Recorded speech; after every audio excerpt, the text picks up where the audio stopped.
Is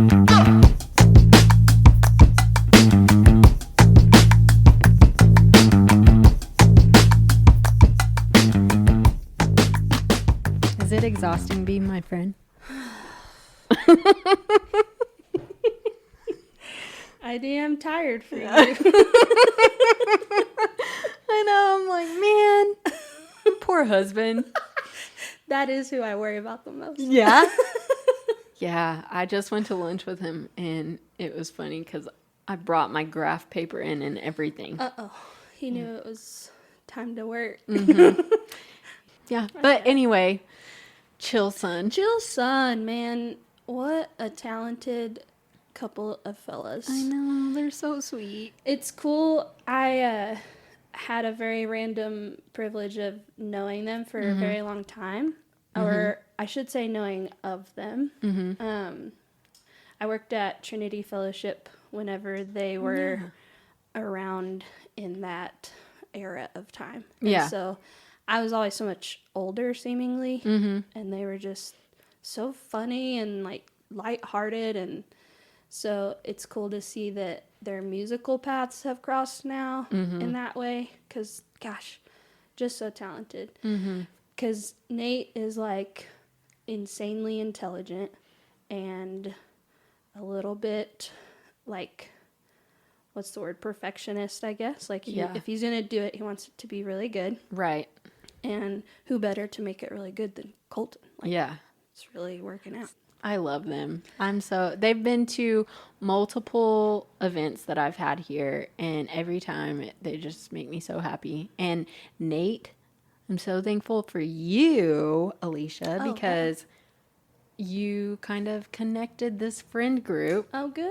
Yeah. And then Nate and Blake and Andrew and Jordan things, going fishing was just like the cutest thing ever. Well, and that's what miraculously led to this moment right now. Yeah. Is you had to come hang out with us because they left us all alone on Mother's Day. On Mother's Day, They went fishing together.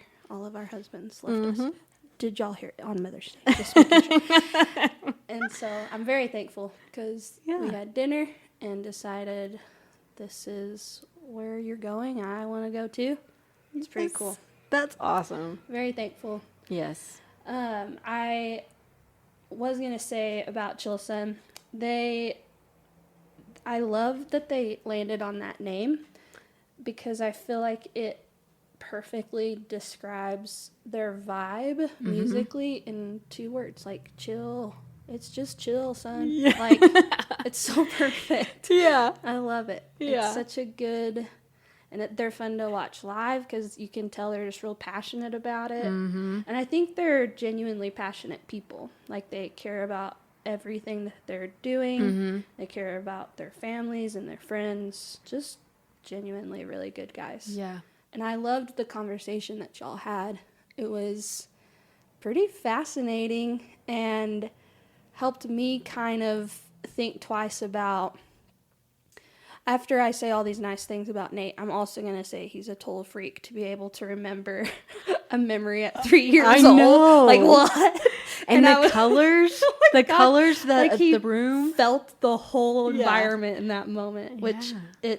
honestly, it explains a lot about him too, though. Yeah. But I was also thankful for Colton's reaction of like, am I missing a part of my brain? Yes. Because I don't have that. Yeah. I'm the same way. I don't know Same. if it's like some sort of coping mechanism. I think you kind of touched on that. But like, I don't remember anything. Yeah. I don't remember teachers I had in school or, like I randomly will remember like this one shirt I had and going to Six Flags, like weird stuff, but nothing that you would think would be impactful, I guess. Yeah. I don't know.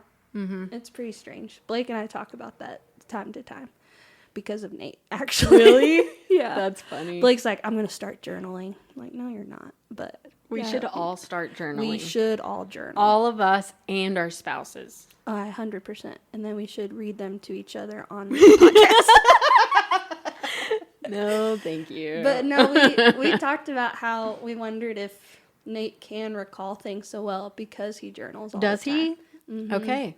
So it's like every day you're writing down what happened to some degree. It like seals it in your brain, maybe. Yeah. I don't know the science to that, but I believe. I started trying to remember my earliest memories, and Nothing. I don't think that my love language is gift giving or gift receiving, but that is all I remember. I remember like getting this freaking Rugrats doll from one of my mom's boyfriends. Oh. I do not remember this man's face at all. Oh my gosh. And then I remember cruising in my little pink Barbie Corvette. Okay. But I don't think I remember anything before that. Do you have like photos of those things? Maybe. So I've wondered if that's part of it too. Like, I remember getting a bike one Christmas, but I think I just remember it because I saw a picture. Yeah, probably. So my brain told me, hey, this happened to you. Yes. Like I don't know. fill It's in the weird. blanks. Yeah. Yeah, I don't know. Weird. Anyway, well, it was a long conversation, so Yeah. we'll just let the people hear it. Oh.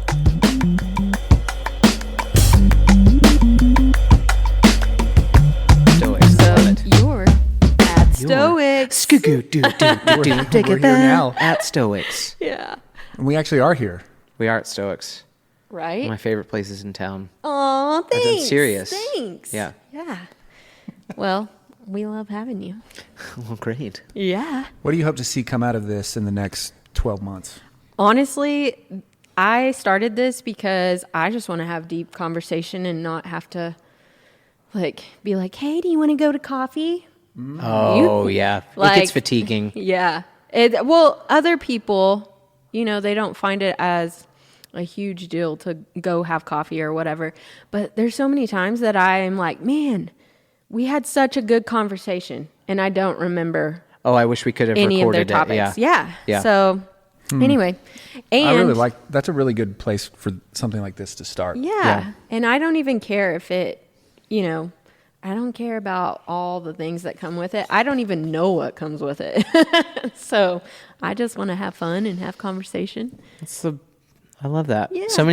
I feel like so many people start podcasts to like make money Yeah. or something, which is hilarious, one. Right. But also like, I don't know. My favorite podcasts to listen to Yeah. there's one that I have been listening to for almost 10 years. That is, my wife thinks it's the most insufferable podcast in the world. It's my literally a weekly Zoom call that these two like 55-year-old friends have. One's in Seattle, one's in San Francisco. One of them's like a musician. He's in like an indie rock band, and the other's like a former tech guy that retired.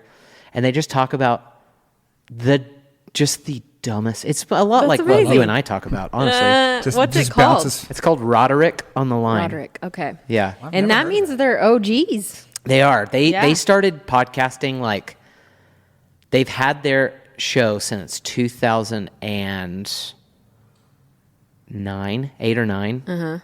So long Wow. time. Yeah. Long time. Yeah. So That's really cool. I would be interested in something like that.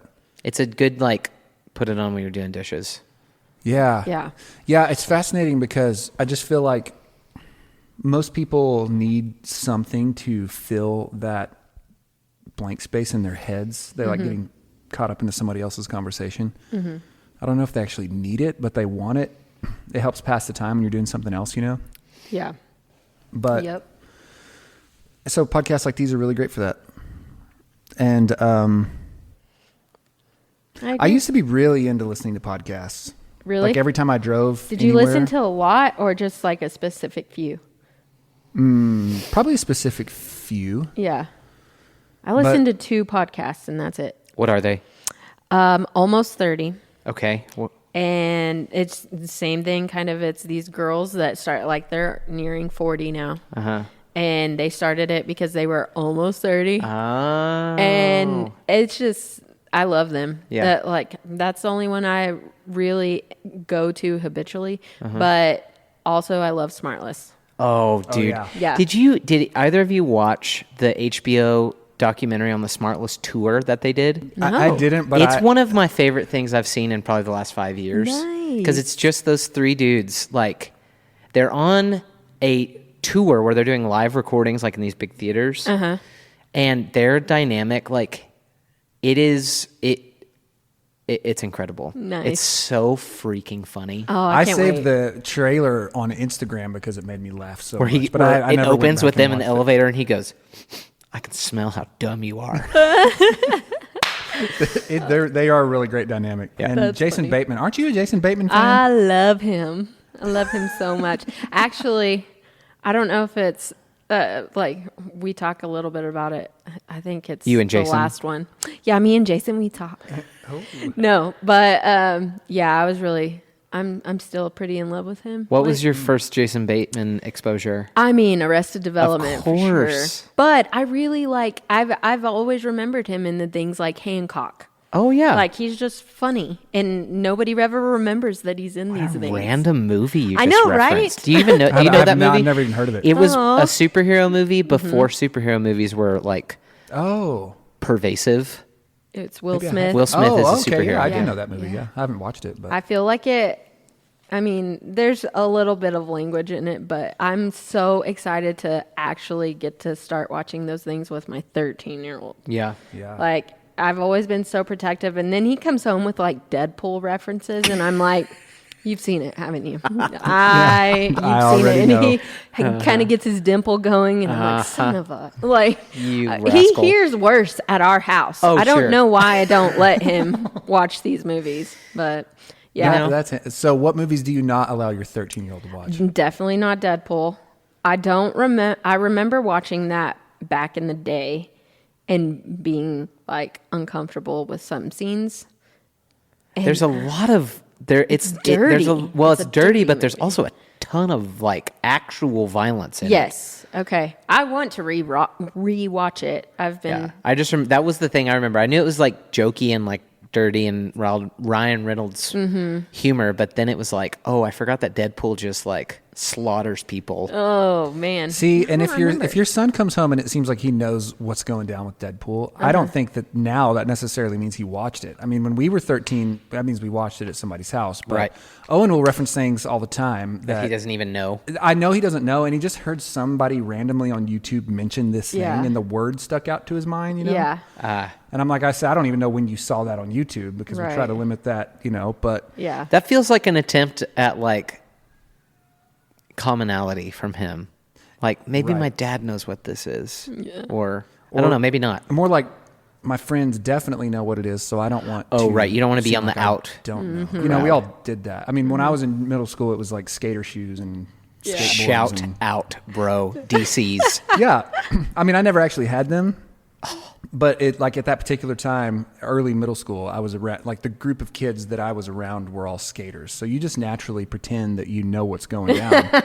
Hence the word poser. That's Poser, why that word yes. was invented. Yes. So. Dude. Yes.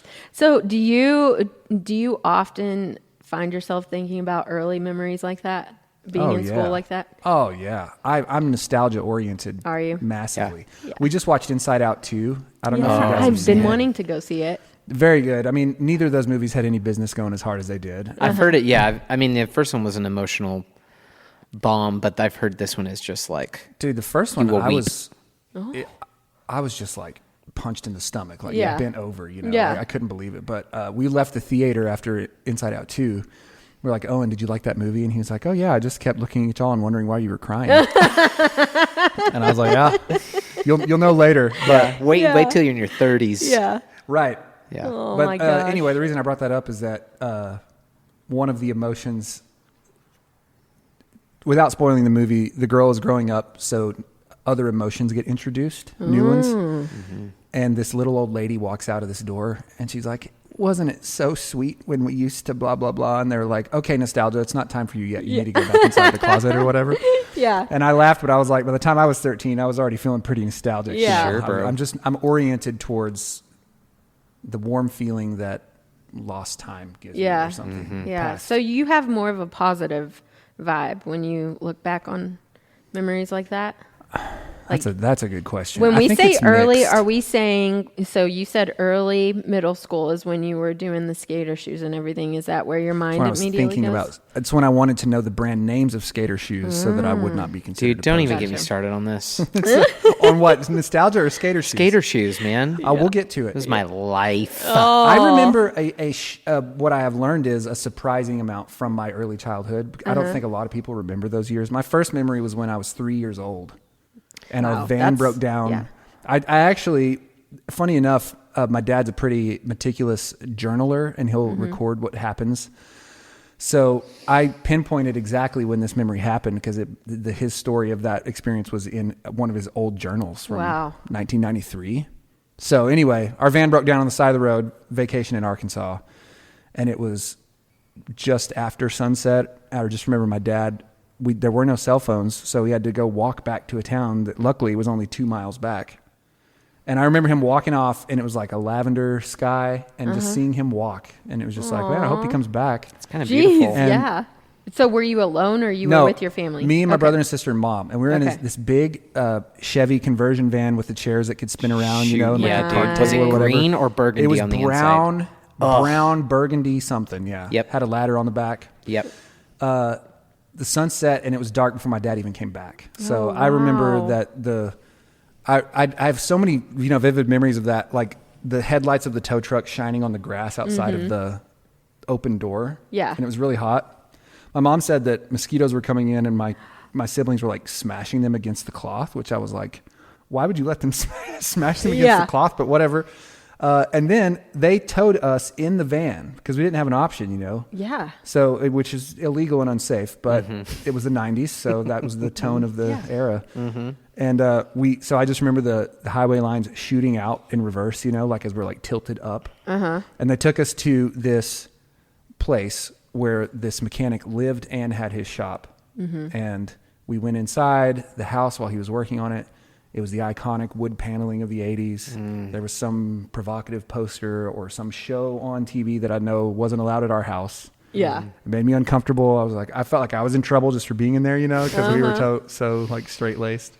Anyway, very Dude, vivid and this memory. was when you were Yeah. 3 years old. 3 years old. These kinds crazy. of conversations make me feel like moderately worried because I don't have No clue. no, not at Yeah. all. I mean, I have these little like tiny snippets of memories from being young, but hearing you recount that story and remembering like the way that the lines on the road looked, it makes me feel like, did I lose a part of my brain or something? Because I don't have those. And when I think back on memories like that, or like my earliest memories when I actually was a child, I do not remember ever feeling childlike. I never feel Really? Yeah, like you never I've never like felt the lightness No. of knowing that you were just a kid. Nope. Man, I feel like I've always been like kind of a loner, and I've always been like, I don't know, very lonely and sad. That is do you have interesting in a lot of ways to me. One of which, because you're probably one of the most social people I know. Same. Probably, right now, yeah, I but- know, right? It's Alexis? like, just do be you my have friend. like tell me about your family. Yeah, so I was an only child. You were? Yes. Shout out. Well, that. kinda. Okay. Like, sure. It's a long got you. story with the dad. Only child with an asterisk. Do what? You're an only child with an asterisk. Yes, I've got half siblings, Okay. but didn't grow up with anybody. Okay. So my parents split when I was 2. Okay. And my mom, just hardworking, just lived at school, and So you occupied a lot of your own time. Yes. Yeah. and so now as an adult, I'm like, I just want to go do stuff all the time. Like I just want to be hanging out with people. Yeah. Like even when I'm here alone, it's funny that I don't think about it a lot, because once people actually get here, I'm like, I have so much I want to talk about. But anyway, but yeah. Well, What about you? Your only relate child? to that. Only child. Okay. Yeah, I feel that too. Like kind of just being in charge of occupying your own time. Yeah. But I don't know. It's so easy to romanticize like a certain era or whatever. But I do think, like, I grew up on a cul-de-sac, and I had tons of kids in my neighborhood, and we lived like, I say this and it always sounds like bougie or ritzy. It was not. Yeah. We had a pool on our cul-de-sac. Yeah. But it was like a community pool that was like kind of shabby. You know what I mean? But it was like such a... And where was this? So this is right over off of, this is like South Georgia. Okay. So there's... So you're from here? Yeah. Okay. There's so much over there now. There's like a Starbucks over there now. I think they're building a Chick-fil-A. There's a Walmart. Cool. Like right there, Georgia and... Yeah. I don't know. Is it Hillside? 58th. Yeah, it's what Hillside Yeah. turns Yeah. into. Mhm. Yeah. Yeah, 58th. So right there. Yeah. Like you can see the pool from Hillside. Yes. So I grew up in that little cul-de-sac The right there. shores, right? Yes, the shores. Yes. Yeah. Mm-hmm. And I just spent so much of my time like riding bikes, going and playing, being at the pool, or like just there was like tennis courts over there and Yep. some other stuff. And I just spent a lot of time just out doing stuff. Yeah. Which I think was great. And I feel like I do romanticize being a kid in the early 90s, like Yeah. doing that stuff. And I mean, I don't want to seem like an old person. Like kids still do that to a degree, but I don't think it's as common as it used to be. Yeah. Necessarily. I mean, you both have kids that are older than mine, so maybe I you will freak out if Right. my kids, Right. It's like even the other day, Jordan, we live in Olson. Yeah. And it's one of those neighborhoods where I actually There's kids everywhere. Yeah, and I saw a woman walking last week at night, and I was thinking, would I do that? I'm still scared Oh, to yeah. do that. But yeah, if Jordan told my daughter, like, I don't want you playing in the front yard. Go to the backyard. So Yeah. isn't that sad? It is sad. is. And some of it is, I don't know that it's that anything has changed. It's just that we've become more aware, Right. maybe. Dude, I also, like, my parents I have older parents for my age. I was born when they were 37 and 39. same. And I also had, it's funny talking about being an only child. I had siblings, but they were 9 and 11 years older than me. So it's almost like I had 4 co-parents, you know? Yeah. And 2 of them were like chill and would let me come hang out with them and stuff. But I also had to occupy a huge amount of time on my own, and that was Yeah. on my own shoulders. So I feel like I don't want to be done talking about that childhood sense of, you look back on it with fondness and nostalgia. If you had to go back to it, it maybe wouldn't be as good as you thought. But Right.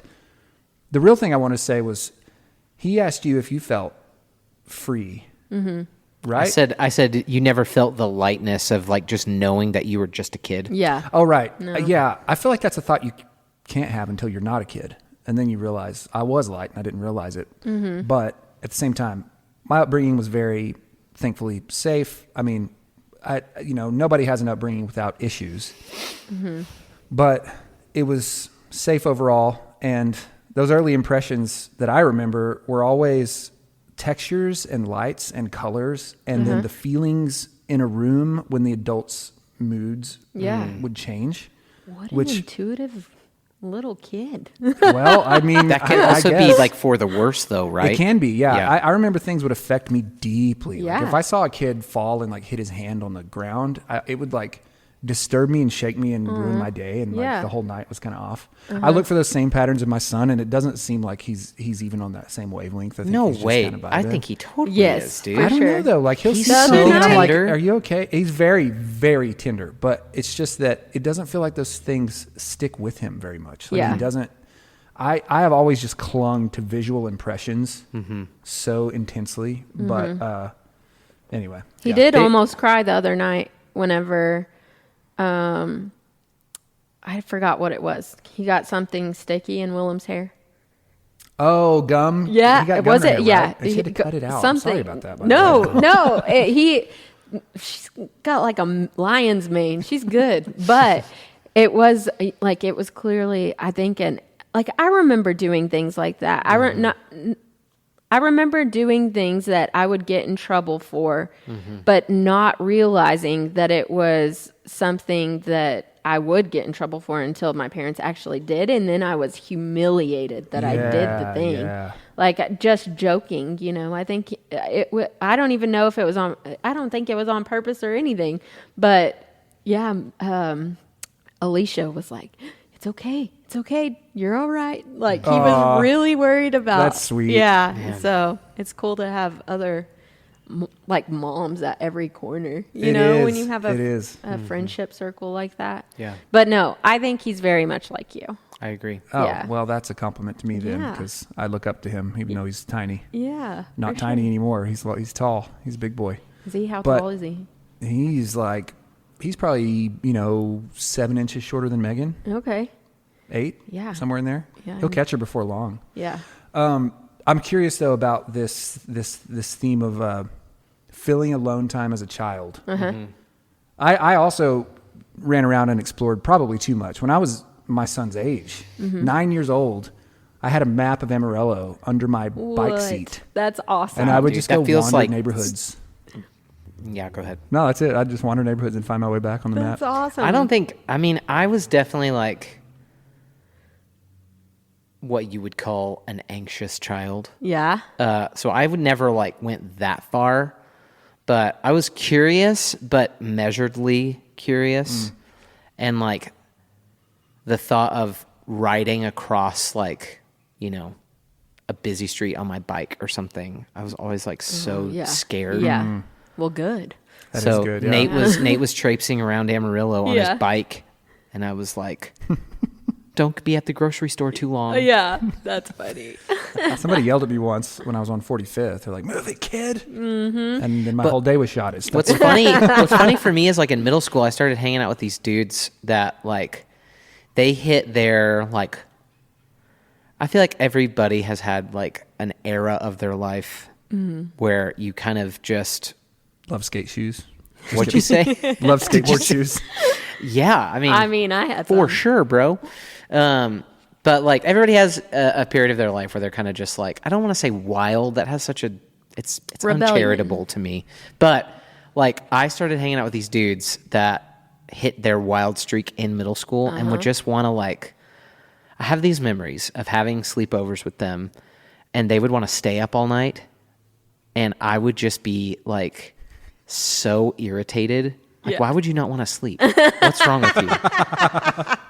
And so I feel like my upbringing as an anxious child led to me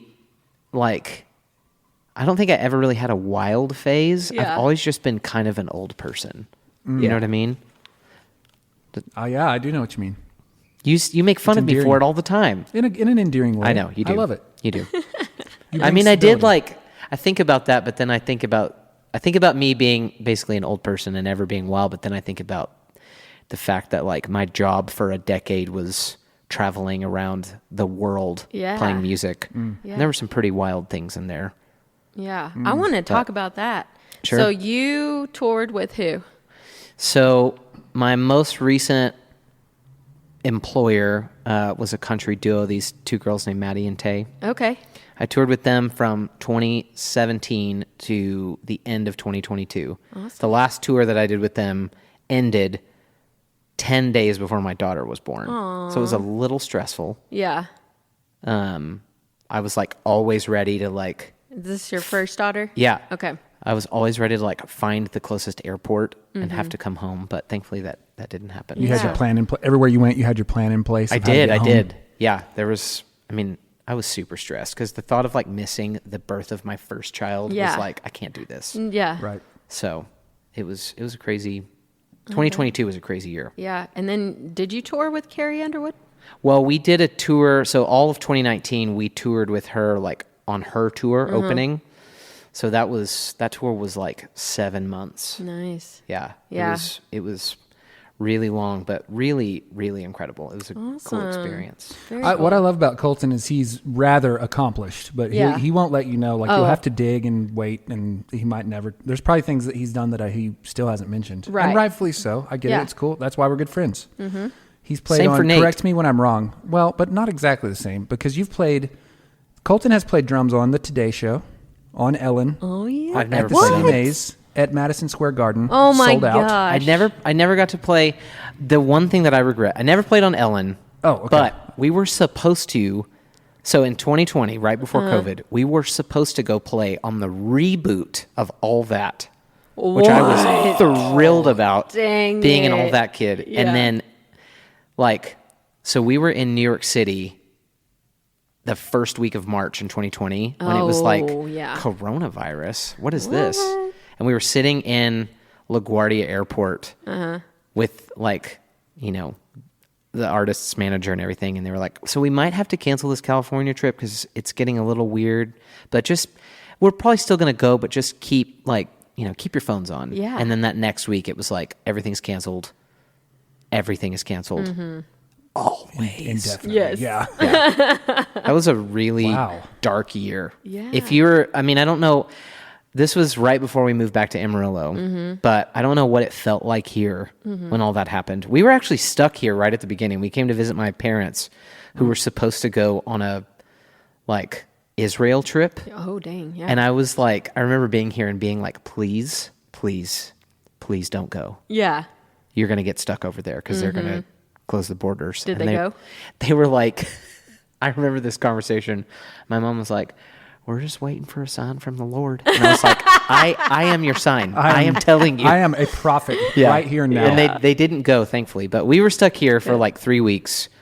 And then we eventually drove home. But what did it feel like here during that?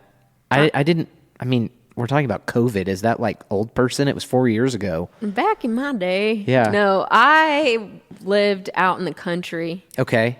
And I was already engulfed in solitude all the time. Oh, so it wasn't that different for you. Yeah. I mean, we kind of, oh my gosh, I am so bad at this. Do y'all block out things that are bad in your life? Like, do you remember, like you asked me, or you were like, oh, it'd be cool to talk about your most embarrassing moment. I have to really, really think about that. And like this, I don't know where my kids, did I homeschool them? I don't know. You don't know where they went to school then? No. I don't know. I don't tend to block things out. I tend to ruminate and hyperfixate on the bad things too much. Yeah. Probably. Yeah. And then I remember them forever. So my answer is no. Yeah. I do. Like, I don't remember a lot of what is probably pretty pivotal in my life. Yeah. Like, I don't know. I'm very thankful for that, but Sure. at the same time, I'm like, It would suck if those were like, I remember these the most. Yeah. You know? Yeah, I mean, it's good not to remember everything. Yeah. You know, I don't think we're meant to remember everything. yeah. I don't know. What was it like for you for COVID? COVID. I just remember I had a shoot. So I did video production as a day job. I had a shoot at a doctor's office, and it was very rainy and gloomy, which was just the perfect mood, but it was super strange outside. And I'm just kind of going around this office getting what I need to get. And then Megan sent me a picture of the shelves at Target. Dude. Totally empty. And I was like, what? Yeah. It was so weird, but it's for sure the first moment that demanded that I take Attention. it more seriously. Yeah. Yeah. And then I remember that whole day, and I remember our date night at 575 and everything. And then it was like the next day, it's like waking up in a different world. Yeah. Like the mood struck everybody because I think that either it was then that we had the first patient, or it was like the following Sunday night or something, because this was a Friday. It was like the first patient in Amarillo, and everybody was like, what? I remember that too. Yeah. I remember being here and going to, like, getting into town, having a couple days, and then being like, well, we need to go to the grocery store, and going to the United in Canyon, my former employer. Okay. And same thing, empty shelves. And I was like, what is happening? And then I remember being like, when we got back to Nashville, it was like, you couldn't really go anywhere. You couldn't go to the store. Most of them were closed. Or like they were only allowing like, you know, a handful of people at a time. And it was just like, there was just a palpable heaviness. Yeah. Nashville was a really weird place during that time because, you know, so many people make their living traveling and working, playing music, whatever. And nobody was doing that. And you also couldn't go anywhere or be with people. And so it was just like, everybody was just isolated and like, it was terrible. Yeah. So weird. I Glad bet there were no it's over. shows or anything. I mean, No, dude, it nothing's was open. I remember getting like, we were supposed to go on this really long tour. I don't even remember who it was with, but there was like 90 shows. There was a ton of stuff that we had booked for the year. And I remember when like the first few things started getting canceled and being like, oh, well, it's probably not going to affect this thing, but then this whole giant tour got canceled. And just sitting there being like, it's funny you were talking about editing podcasts earlier because I was like, welp, I have to find another way to make money. Yeah. So I joined this website that was like freelance. It's one of the, I mean, it's not Fiverr, but it's something like that. Like Upwork or something. Yeah. Nice. They're not a sponsor of this episode. Anyway, and like looking for work, doing that kind of stuff. Yeah. And it just being like there was nothing because everybody was in the same boat. Mm-hmm. So Yeah. it was wild. I kind of, do y'all know anybody who did something super creative with their time during that? Like somebody who started a podcast or somebody who... We remodeled our kitchen. Oh, cool. Yeah. That was what was everybody fun. did. Yeah. But No, Anything- I mean, I got super into fitness, and Same. then I got super into drawing, which is very random, but like, I'm going to need to see this. well, I know, and I should probably find some pictures while we're talking because it's every time I see them, they actually surprise me, Oh, which is a cool. very narcissistic and No, praising it's not thing at to all, say. dude. It's just a matter of like we have like one of the pieces is framed and hung in our house, and I look back now and think, how did I even do that? Because Same. I don't practice, I don't do it. It's not like one of my things, but it's just that pace of just you're at your house only. yeah, There's nowhere to go. There's Yep. nothing to do, and the whole world is feeling the same thing. Just makes you embrace those calm little mundane tasks that normally in the fever of everyday life you would not have time for. You know, Right. Yeah. minus all the like sickness and overwhelming like death and fear. I really missed that first little bit where everything was like done at home. I remember watching like the first SNL that was from home. Yeah. And I thought it was so fun. And Yeah. all these artists were doing like quarantine sessions where they were all playing their songs together over Zoom or whatever. Yeah. I just loved it. It was Yeah. comforting. It was very comforting. like the Tiny Desk home concerts too. Yeah. Some of those Yeah. are still. I still go back to the Haley Williams one because it's Dude, just 100%. awesome. Yeah. Man, cool. Anyway, Yeah, what didn't about think that we were going to Williams? talk about COVID today, but Right? whatever. Yeah. Haley Williams, is that Paramore? Paramore, yeah. Okay. I'm crushing on her lately. Who isn't, Well, Alexis? Let's I be mean- honest. You're not the only one in this room, right? I asked Jordan too, because there's certain girls that I remember back in the day, Yeah. like that I didn't totally get it, Oh, really? like why you thought they Yeah. were so like Avril Lavigne, and Yeah, Oh, sure. for sure. but I'm like, we can't do better. Like Yeah. I don't know, Yeah. But Talk about she was, skate shoes. Yeah, boy. She was one of them. And Jordan had a crush on her. Did he Really? really? Yeah, That y'all surprises me didn't- so. No I didn't way. know Y'all that. didn't? Okay. Oh, I No. did not know. Yeah. She, I thought was she cool, frightened but- me with all of her studded yeah, jewelry. Same. Also, Well- And Canada. her dark eyeliner. You know, Megan's she as a musician, she was a more serious musician in high school, but everybody called her Avril Lavigne. Oh, 'cause she really? had that kind of chill vibe. Yeah. I don't think chill when I think of Avril. Yeah, I haven't thought of her much. It's probably a bad comparison, but Yeah. no, Haley Williams is a force though. She's just so Yeah. talented, and that Tiny Desk home concert. I mean, I haven't seen it. I need to look Oh, it up. man. It is so good. I think I've seen Paramore 4 or 5 times. Oh, cool. And Live. they're just like, yeah, they're just like, even now, even in their modern, or not modern, their most recent iteration, they're just such a great band. yeah. They are. What's been your favorite live concert? Just ever? Yeah. Oh, let's talk about this, please. Oh dear, Alexis, this is you a have big so topic. many. I mean, yeah, there really are a ton. I like, oh my gosh. I'm trying to even think back of like concerts I saw when I was a kid. Take your time. I need some time. Nate, do you have one off the top of your head? Are we talking about best live experience that you can remember, like best concert of your life? Yeah. Kind of situation. Oh man, I don't even know how to. It's- The first 2 times I saw Coldplay were insane. The They're on first my time bucket especially list. because it was 2000 and wait a minute, when was this? 6 or early 7 in Oklahoma City. Oh, cool. Anyway, they were touring on X and Y. Oh man, It was such an just underrated Coldplay album. So underrated. And that was like the end of peak Coldplay. Okay. You know, like Yeah. that and the next album too. But in my opinion. Because now I don't really think about Peak it much. Coldplay Right. musically, you mean, not necessarily culturally? Because I feel like peak yeah, no. Coldplay culturally was after Viva La Vida, when everybody was like, look at this band. Right. They look like they're in the Revolutionary War. I think Viva La Vida is like, if Coldplay was a movie, like, no, that metaphor doesn't work for me. I just think after Viva La Vida, they're different for me. I still will always love them because of how much I originally loved them. Right. But Parachutes, Rush of Blood to the Head, X and Y, and Viva La Vida are all Yeah. so different. And so I saw them on an X and Y tour and then a Viva La Vida tour, and both of them were just Nice. What were the foundational. were they like? Were they playing in arenas, or was this at like? Yeah. Okay, like theaters. Okay. Yeah, no, it was like the biggest arenas, like, Yeah. you know, NBA stadiums. Yeah. Heck yeah. It was great though. Nate and I were both at a Coldplay concert 2 summers ago in Dallas. Oh, at the cool. Cotton Bowl. That was Yeah. really incredible. Awesome. That was my daughter's first concert in utero. Actually, Haim was her first concert. Oh, I love that. Because Haim was playing in Yeah. like Plano or something the night before. Dang, cool. And we were there with some friends, and we were like, should we just double dip? And so we went and saw Haim. They were On the awesome. same trip? Yeah. I didn't know The that. night before Coldplay. Yeah. Wow, how did that not come up? I hung out with you on the trip and I didn't even realize you did that.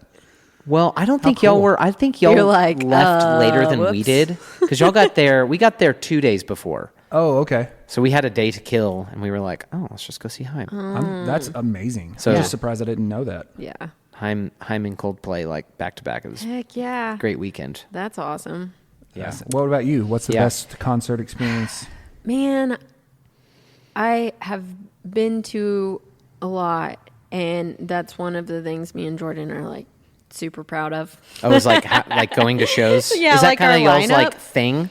It was. Now I think we're drifting a little bit off that. Yeah. You know, probably. I don't know. But I did. So we went to Mile High. We went to ACL a lot. Oh, cool. I do remember. It's funny. This is probably not. I can't think greatest of all time, but we did go see Red Hot Chili Peppers in New Jersey. Cool. And so we were staying in New York, but we went to see them in New Jersey. And what's so funny about that is we didn't even think to look at who's opening for them. Okay. And so we get there and we're in the stands or whatever, and there's seats. Like, I don't understand why there's seats at concerts. There should Yeah. not ever be You just want to seats. stand up the whole time? Yes. I I'm just want to jump. Older and well, I guess it depends on the show. There's a Yeah. lot of shows that I would rather everyone just stay seated, please, Like a so I can enjoy performance, it. yeah. But yeah, for Red Hot Chili Peppers, I wanted to be standing up. I saw the rows of seats and I was like, ugh, No way. yeah. But then the opener came on and it was Sleigh Bells. Have y'all heard of them? Sleigh Bells? Sleigh Bells. I'll send you the song Is later. it spelled SLAY? I Bells? dude, No. I knew you were gonna say that. Nope, definitely not. Golly. You just But- low It's hanging so fruit. metal. It's so metal. It's such a good. Sleigh bells. Slay all day. No, it's the actual EIGH. Okay. Yeah. But I was the only person in my vicinity that knew of them. And I was freaking out. And I loved them at the time too. And I was just jumping up and down, acting a fool. How fun! Yeah, but another surprising thing is I did go to the Pixies with my friend Jamie. Oh man. And it was really good. But I bet it was rowdy. oh, it wasn't too bad. It wasn't. Really? It was actually a very pretty. It was a very chill concert. Okay. But what's crazy is the Pixies were opening up for Weezer, Oh, and okay. we were like, "What?" Like we Feel couldn't like it kinda comprehend should be the other that. way around, yeah. But Weezer came on, and they put on a show. I bet they It did. was No doubt. really, really cool. And I had already seen them at ACL and Mile High. I don't know why they don't do Mile High anymore. They should bring that back. I don't know what you're talking. Is that Mile High, the last year of Mile High was Was in that a 2010. festival? Yes. In Denver? Yep. Okay, gotcha. Denver, Colorado. Yeah. And it was, I remember it. We went, the year we went, there was Jack Johnson, Dave Matthews. I feel like Sleigh Bells was there. I don't know. But they all kind of run together. But yeah, I love going to a good concert. And did y'all know anybody who went to Flaming Lips this past weekend? No. They played in Tulsa, right? No, Lubbock. Oh, that's right, Lubbock. They played at the Buddy Holly place. Yeah. Like, we No, could I have didn't know jumped that. in the car There's a and very gone. principled part of me, which I know this is ridiculous. I do not want to give Lubbock the satisfaction of going there for a concert. Really? It's so dumb, though. Like It the is. rivalry between our cities. Yeah. It's like- it is. Yeah. But Amarillo's better. Whoa. A lot I better. mean, we need to have a concert venue. We do. There's an excellent episode of the Hey Amarillo podcast with the former director of the Civic Center. Okay. That talks about why we don't get more shows here. Do you know who the director is? I can't remember his name, but he was the director for. Maybe he wasn't. No. Yeah, he was. Okay. He was the director for 25 years and retired. But he was just explaining all of the unique things about Amarillo. And also, why we don't get bigger tours through here. Do you remember a Yeah. little bit of why? Well, a lot of it is our lack of venues. So even the Civic Center, which is a big venue, he said they were in the process of booking Cher to come play there, which would have been amazing. Yeah. But so when you're planning a tour, you put together what's called your production, which is all of your lights and your audio and stage pieces and all that stuff. And all that stuff has to get mounted on these giant metal structures called trusses. And a lot of bigger tours have a minimum ceiling height that you have to exceed so that they can fit all their stuff in there. And the Civic Center was not made to accommodate that stuff. And so a lot of people are we can't even fit our production in here. Why would we do a show here? Right. Yeah, the industry of touring outgrew the facility. Yes. Yeah. Which It's is crazy because, though. Elvis has been to the Civic Center. There's a lot of Yeah. people who have played at the Civic Center back in the day. But I then know, the man. industry just outgrew it. I mean, live music is different than it used to be. Amarillo is also uniquely placed. So in touring, when you're booking shows, you have things called radius clauses, which is basically if you performed in Dallas, you also can't perform in Fort Worth because they're too close together. And whoever's promoting each show is well, if people go see you in Dallas, they're also not going to come to Fort Worth. Yeah. So Amarillo is it's dangerously close to Oklahoma City and Albuquerque. And so you can kind of get into radius clause territory. But we're so we are in the middle of the country on a major interstate. We should be getting shows Yeah. nobody's business. I I mean- have so many friends who, when they're touring, a lot of people have days off here because they'll either play in Dallas, and so they'll play in Dallas one night, then 2 nights from then they'll play in Denver. So they stop here. They can play here. I know, I mean, but we just don't have. It's a unique place. We don't have the infrastructure for it. Yeah. And it's also hard to get people to go to things here, I feel. It is. Yeah. And I also feel population-wise, this might sound bad, but I feel there's only one kind of music act that would really draw crowds out in this area. I mean, I know that there's little pockets of, people who have broader tastes in music than just I don't know, Jason Aldean, Florida Georgia Line, Morgan Wallen, I don't know. yeah. But if we did have the facilities, I feel the only way you could guarantee a lot of people coming out is if you brought in those kinds of acts. And that's okay. It's not always for me, but even if we had the facility, I'm not sure the kinds of shows that are for me would be Yeah. coming through, Have y'all heard of when Switchfoot came through Amarillo and just hit up a local coffee house? I was You were there. there. Nate was there. Really? I was too young and my mom wouldn't drive me. That's how mad I was. Oh my gosh. Yeah. I didn't get to go, but that's one of the things that Jordan has heard. I don't think Jordan went either, but that's what I want this place to be. Is hey, we're passing through and we actually love music and want to put on a little intimate show or whatever. I can fit 300 people in here. Yeah, easily. And that's what the city will allow. And so I just want it to be kind of like this. Like, even if one act came through and wanted to do that, I would feel like I accomplished that dream in my life. Yeah. I think that's possible. I have absolutely never is. stopped and asked, how did that even happen with Switchfoot? I wonder how that even happened, I because have it was no at idea. Roasters. Uh-huh.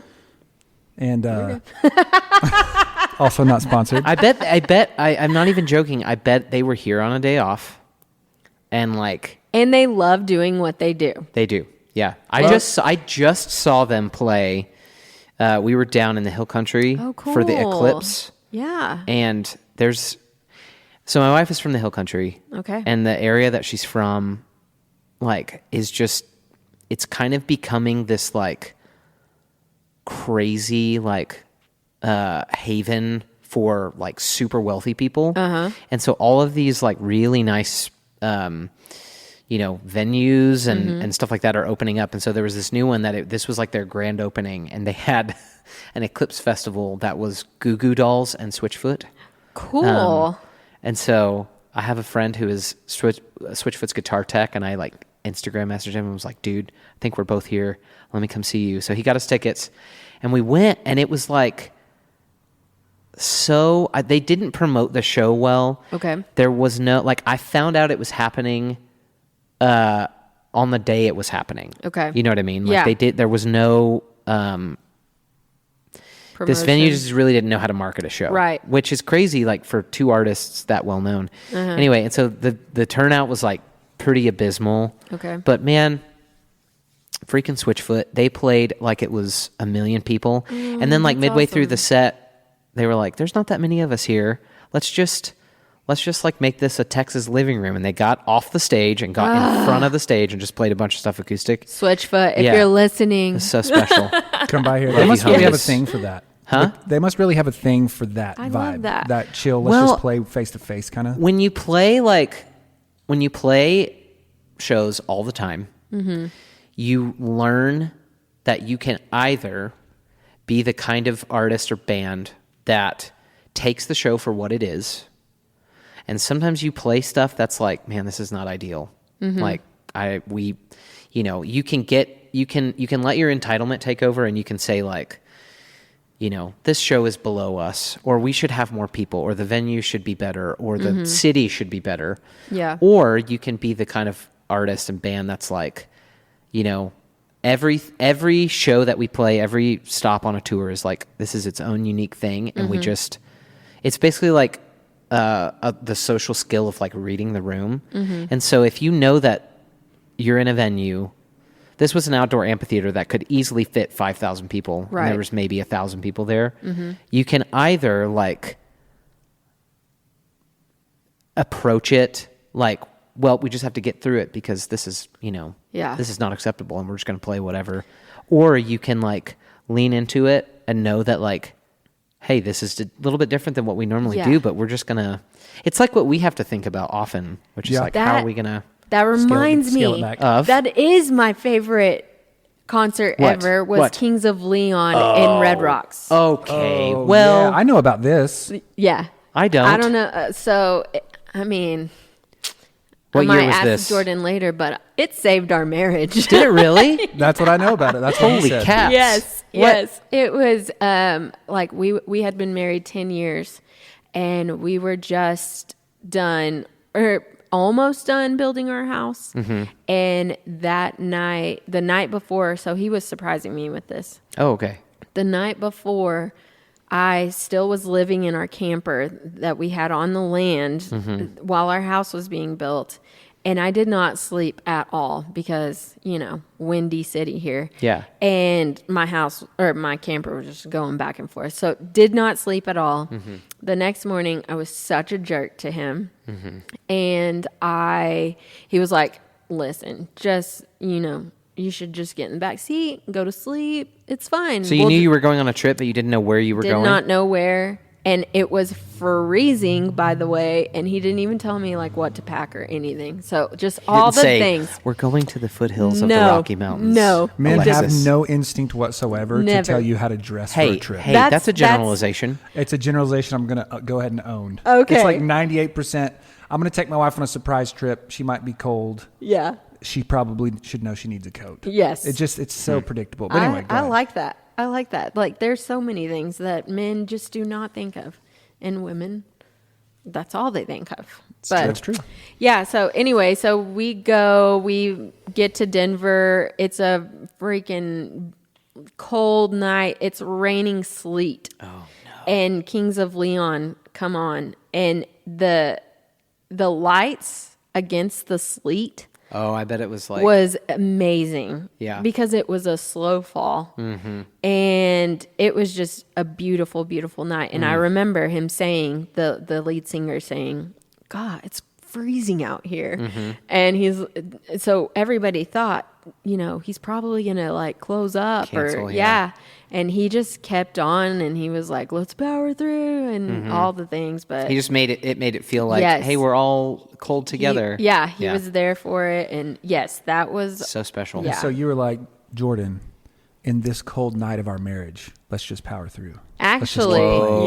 yeah. Actually, it was the morning after. The morning after was extremely. I can't believe I'm telling this to the first guys on the guest. It's I fine. know, it's like the most vulnerable. Yeah. guys on the show, but it's so funny because the next morning we went to breakfast at Snooze. Oh my gosh, don't even. I know. Like, let's go to Lubbock right now. Do you know they have one? Every time we pass through Lubbock, we eat at Snooze because you have to. Yes. If you bring up Lubbock one more time, Colton's going to rage quit this podcast. Okay, sorry. No, it's fine. But yeah, we went to Snooze in Union Station. Yep. And there was a monarch butterfly infestation.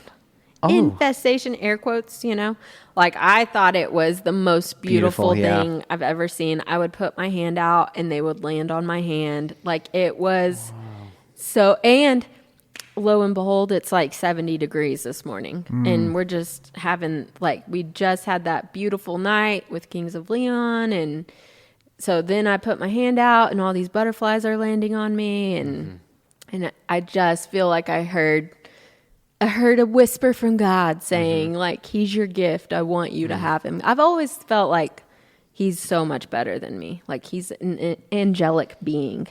You talking about Jordan? Yes. And so I struggled for 10 years with this guy being my best friend, but also not feeling completely worthy of him. And so in that moment with the butterflies and everything, it's like, oh, You were made aware of your worth. yeah. Well, not even my worth. And I absolutely do not deserve him, but I don't deserve to also take the next breath I take, but I get that True. too. Sure. So it was just this switch in my mind. And Wow. I mean, we haven't turned back from that point.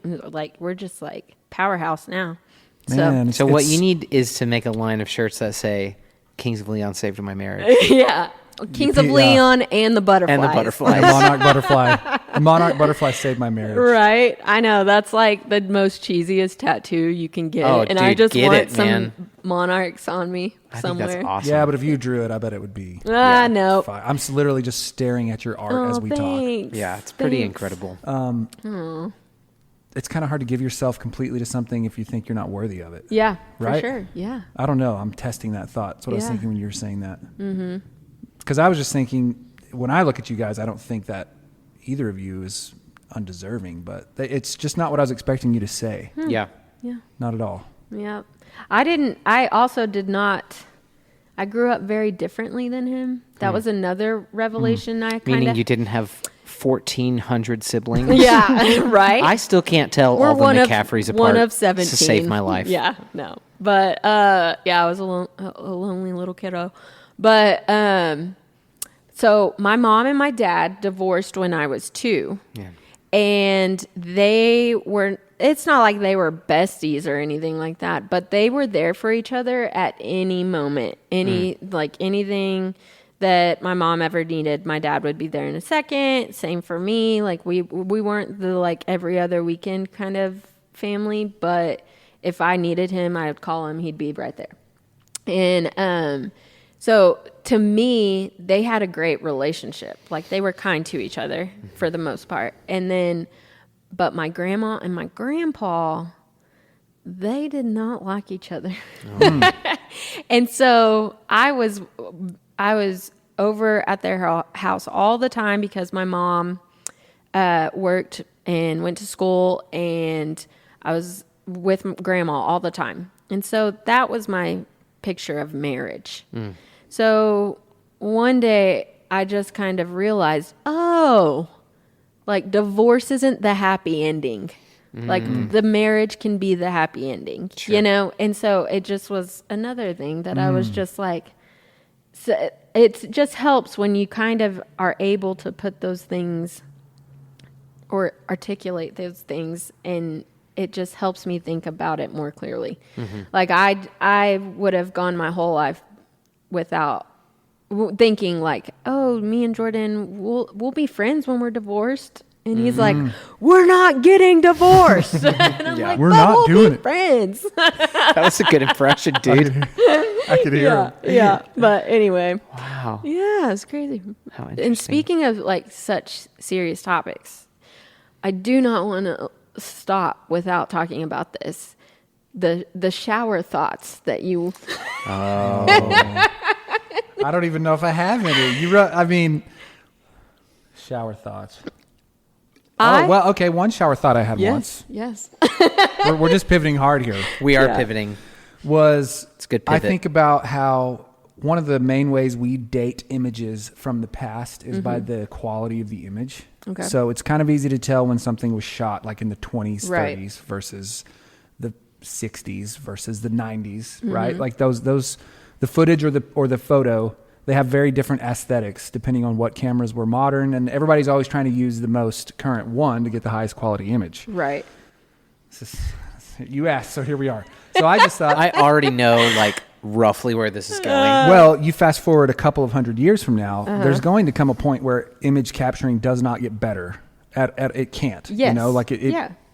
we won't be able to perceive it with our eyes, even if the camera takes a better image than we can see.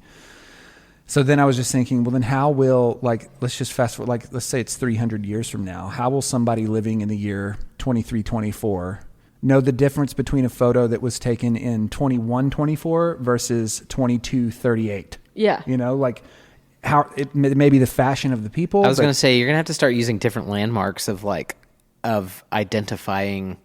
So like fashion or like, I guess mostly fashion. Well, but think about that period of time that I mentioned, though. Fashion has so much time to repeat its trends within a period of 200 years. So you're like, is this original, chic 2100, men's fashion? Or was this the third iteration of that came back 78 years later? This is all super weird. Your shower thoughts feel like Those are intense shower they thoughts. are. I feel like most people use their shower thoughts for like, what could I invent? Usually Or- it's like, how can I get richer?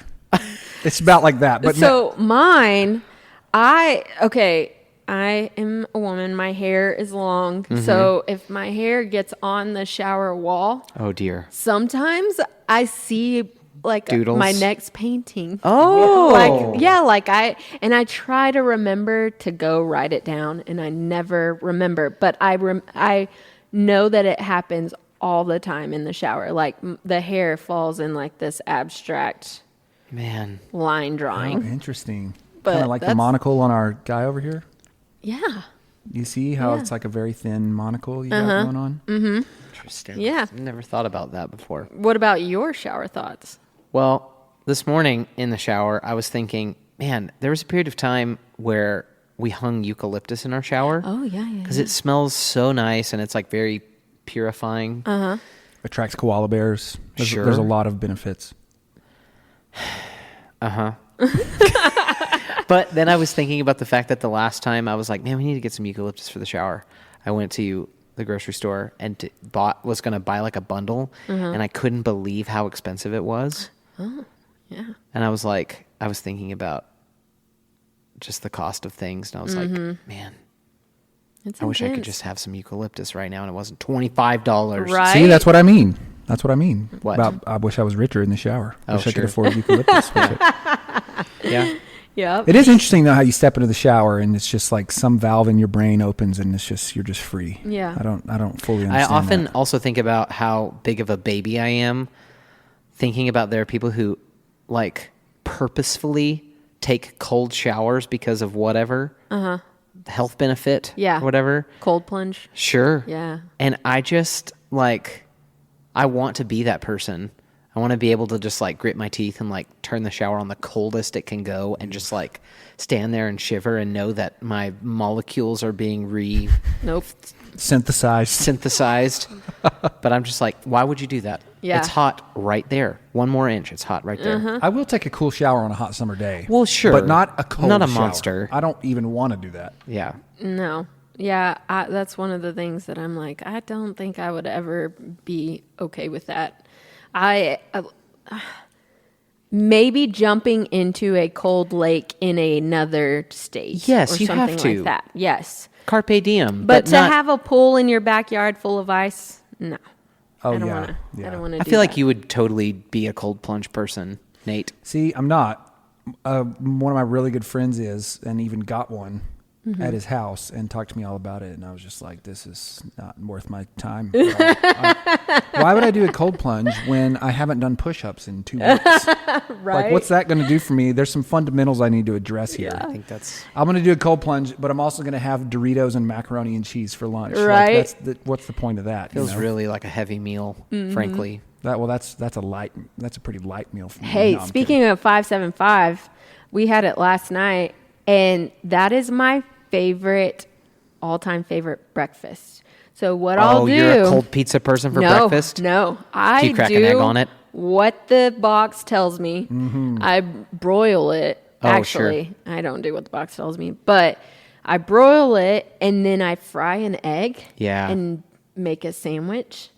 That sounds outrageously good. It is so good. And we do the CLK. So it's like Which is the what? pepperoni, sausage.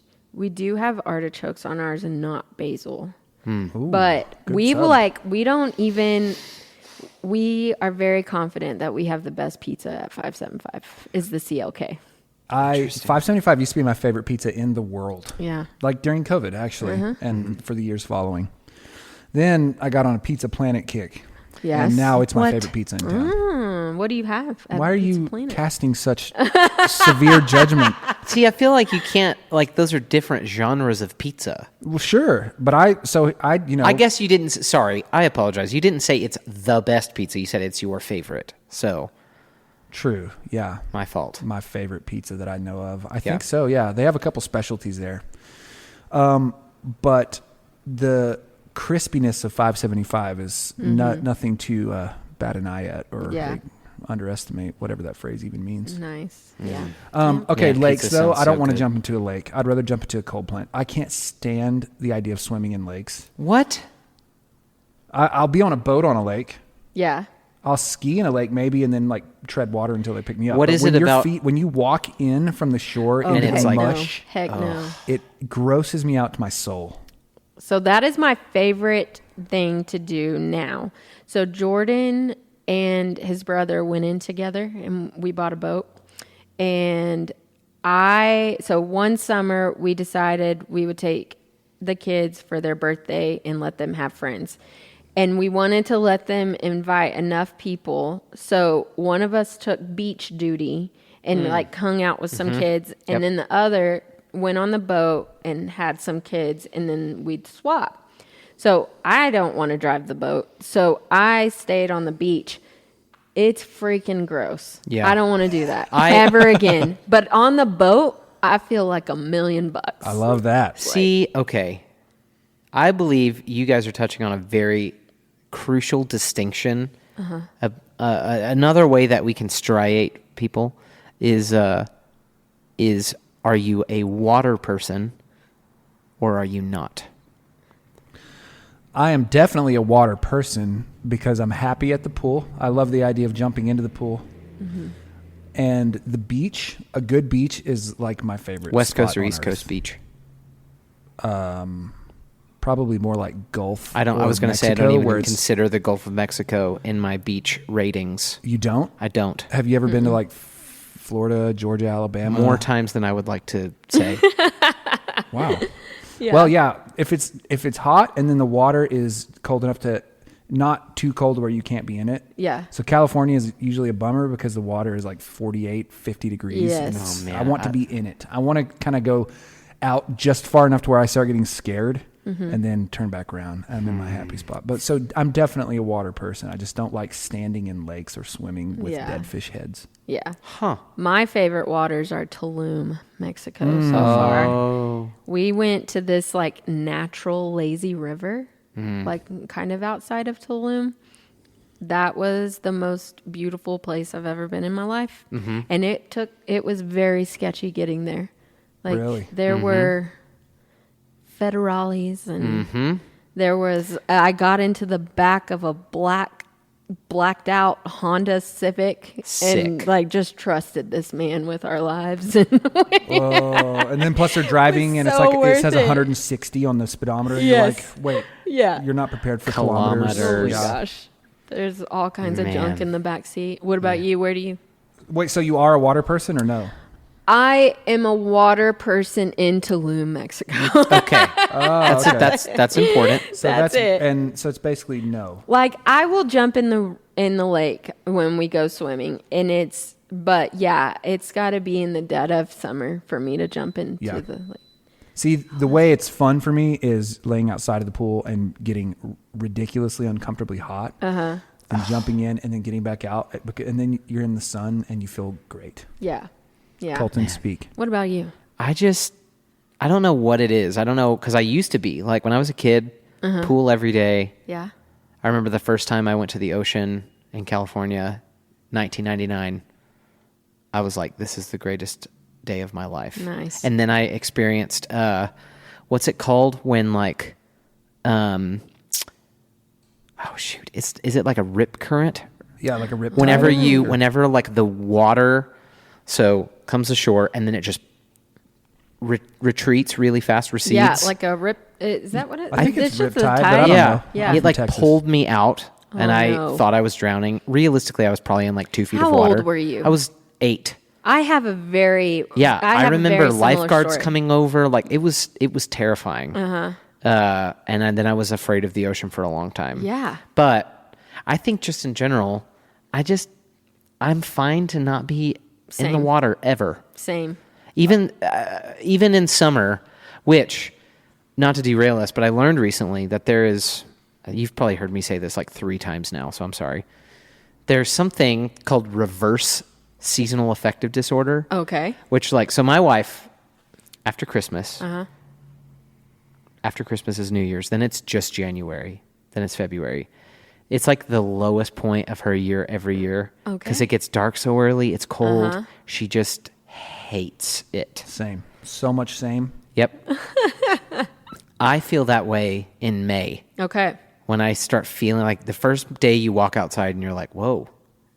I'm like, oh, geez, here we are again. Yeah. So I think I have reverse seasonal affective disorder with the summer. Yeah. I don't want to be hot. I get it. I don't yeah. So But what do is you your love very- fall? Huh? That's what I Oh, love fall, fall. winter, like, Even January, February, yes. no man's land. Yes. Just yes. wow. Yeah, not me. I like Some I of like the most fall, like that's it. indelible moments, like the coldest I've ever been in my whole life. I'll never forget this. I was in Minneapolis, and I was on tour with this band. We got to Minneapolis. It was the middle of January, and I remember like it being so cold that I was wearing jeans, and my jeans started to like freeze. Like they started to get no. like hard. Yeah. And then I remember walking into this coffee shop and seeing like these newspapers on this rack that were basically like, it's colder in Minneapolis today than it is on the surface of Mars. And I was like, holy Wow. cow. No. But I just loved it. Yeah. I was like bundled up, walking around. I just loved it. Amazing. I think I was meant to be a Nordic person. So winter is your happiest season. Yes. Winter. Fall and winter. Yeah. Okay. Late fall, winter. Yeah. Like Halloween forward. Yeah. So when you're at your happiest seasonally, I'm at my most unhappy. And vice versa, because I am so alive right now in the summer. It's my it's like there really are 2 Nates Yeah. There's winter Nate, and, well, not even winter, but just whatever those 6 months of wasteland are. Yeah. And then there's this, Yes. where I've actually feel alive. What is your favorite season? I really do love fall. I don't think I actually mind any season other than when it is cold here, so cold that and there's no snow and it's windy. Yeah. I hate that. Sunny, cold wind is a terrible vibe. Yeah. Yeah. Yeah. I don't like it at all. I feel that. You know what's the most beautiful thing in the world to me though? Is whenever it is sunny and raining. Oh, that's Like cool. Yeah. I love That happened the other day. It did. did. It did. It happened a few times last I week. hate so much. I don't even want to say the phrase, but I hate so much that I associate that with a particular phrase. What's that? You guys have never heard this when it's sunny and raining outside? I don't know. No, It's not necessarily inappropriate. Well, it's in. No, it's, go for it. Yeah. Anyway, I heard it called when I was a child. Uh-huh. The devil is beating his wife when it's sunny and raining outside. I have not I heard need that. to Every explain time this. it happens, it happened the other day, and Michaela, my wife, she was like, "Oh yeah, the devil's beating his wife," and I was like, "Listen, Dove, our daughter, Yeah. she is not going to even know that that's a thing because Yeah. this is such a magical That's funny. moment. I am in 36 the and you world. just ruined my whole Oh sunny. no!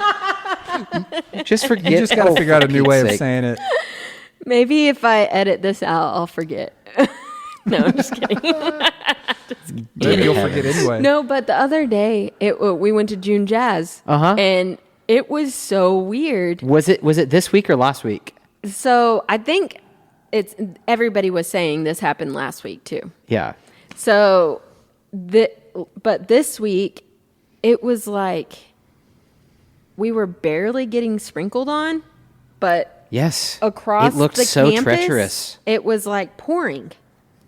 Yeah. It was really pretty, but anyway. Yeah. We Yeah. had the double rainbow this week at June Jazz. Oh, We really? sure It was did. amazing. I didn't see it. I Well- always miss the double rainbows. Colton had it on his stories. I did. saw I you. have a video, yeah. You took our picture at June Jazz. Oh yeah, you were there. Oh, wow. I just missed you guys, I guess. I guess. Dang. Okay, so speaking of music and happiness, this is a fun question. Take it or leave it. But what are 3 songs Oh dear. that you wish everybody could hear? You've been feeling lately. I'll go first and give you one. Okay. I've really been loving. Oh no, this is harder than I thought it was going to be. Right. Bakar has this song Hellenbach. He's had it out for a while. We Yeah? actually just recently started covering it and it works really well. Oh But, my gosh, I can't wait to hear it. but they did a re-release with Summer Walker singing a verse, and the Okay. re-release version is like it's so much better than the original. Her verse added so much. I have this thing with duets, and Megan and I talk about this. So if you're listening to this, Megan, and you actually said this and I didn't, I promise I apologize. I'll make it up to you later. But when somebody starts a song, they kind of set one vibe for it. And then when a second person starts taking the lead, it can step back on that vibe or just kind of change it. And you're like, that's just not really what I was expecting. Yeah. But then there's those rare times when it elevates and it goes to the next level. And that's totally what happened with this Yeah. one. So that's one that I think everybody should hear. It's so, Dude, so it's happy. I hadn't heard it somehow. I had not heard it until you proposed that we start covering it. Oh, at our I can't shows. wait. How fun. And it's like such a great song. One of my favorite things is like when you can tell that someone is British by the way they sing. Oh, yeah. Because there's a lot of times where Yeah. that distinction disappears. Yep. You can't really tell like an accent when Yeah. someone is singing. True. But when somebody's accent is so thick that you can hear it in their singing is like one of my favorite things. That's cool. Do yeah, I either relate one to of that. you sing? Nate sings beautifully. Nate. I've heard What are you you sing. talking about? Oh, hold him Beautifully. back. If I sang beautifully, we'd be singing in our band. I can carry a tune, but I don't enjoy what comes out of my mouth. So no, Oh, man. I can't. I possess the ability to sing. Whether or not I should be singing at people is to be decided. And I have would- decided You have the a great answer is voice. I So would hush. give up my artistic, like painting No way. talent to be able to sing. Really? Why Yes. is that? Yeah, the grass is greener. I don't know. Ah, sure. Every But- vocalist that I know, like I literally just last week finished producing this album for my church, and so all of the singers, normally when you record an album, like everybody kind of records separately, and like people play their instruments separately, then you record your singer separately and all that. But we tried to do everything together on a lot of this. And this goes even way back to like all of my touring years. Like vocalists are, even more than like athletes or artists, are absolutely without a doubt across the board the hardest on themselves, because singing is like an extension of you. Like it's almost like your essence. It is. And so like I've never met a group of people or known a group of people that are harder on themselves about the thing that they do than singers. It's such a vulnerable action. It is, to yeah. sing. My best friend is freaking. She's why I go to church. Her Are you voice. talking about Kat? No, I'm talking about Lindsay Beggs. Yeah. She has recently like stepped down a little from.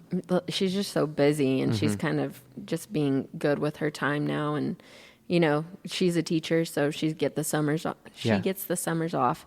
But yeah, I remember this was long before we had even spoke at church, but I just remember hearing like hints of her voice, and then she would quickly like not sing anymore to the rest of the songs on the worship team.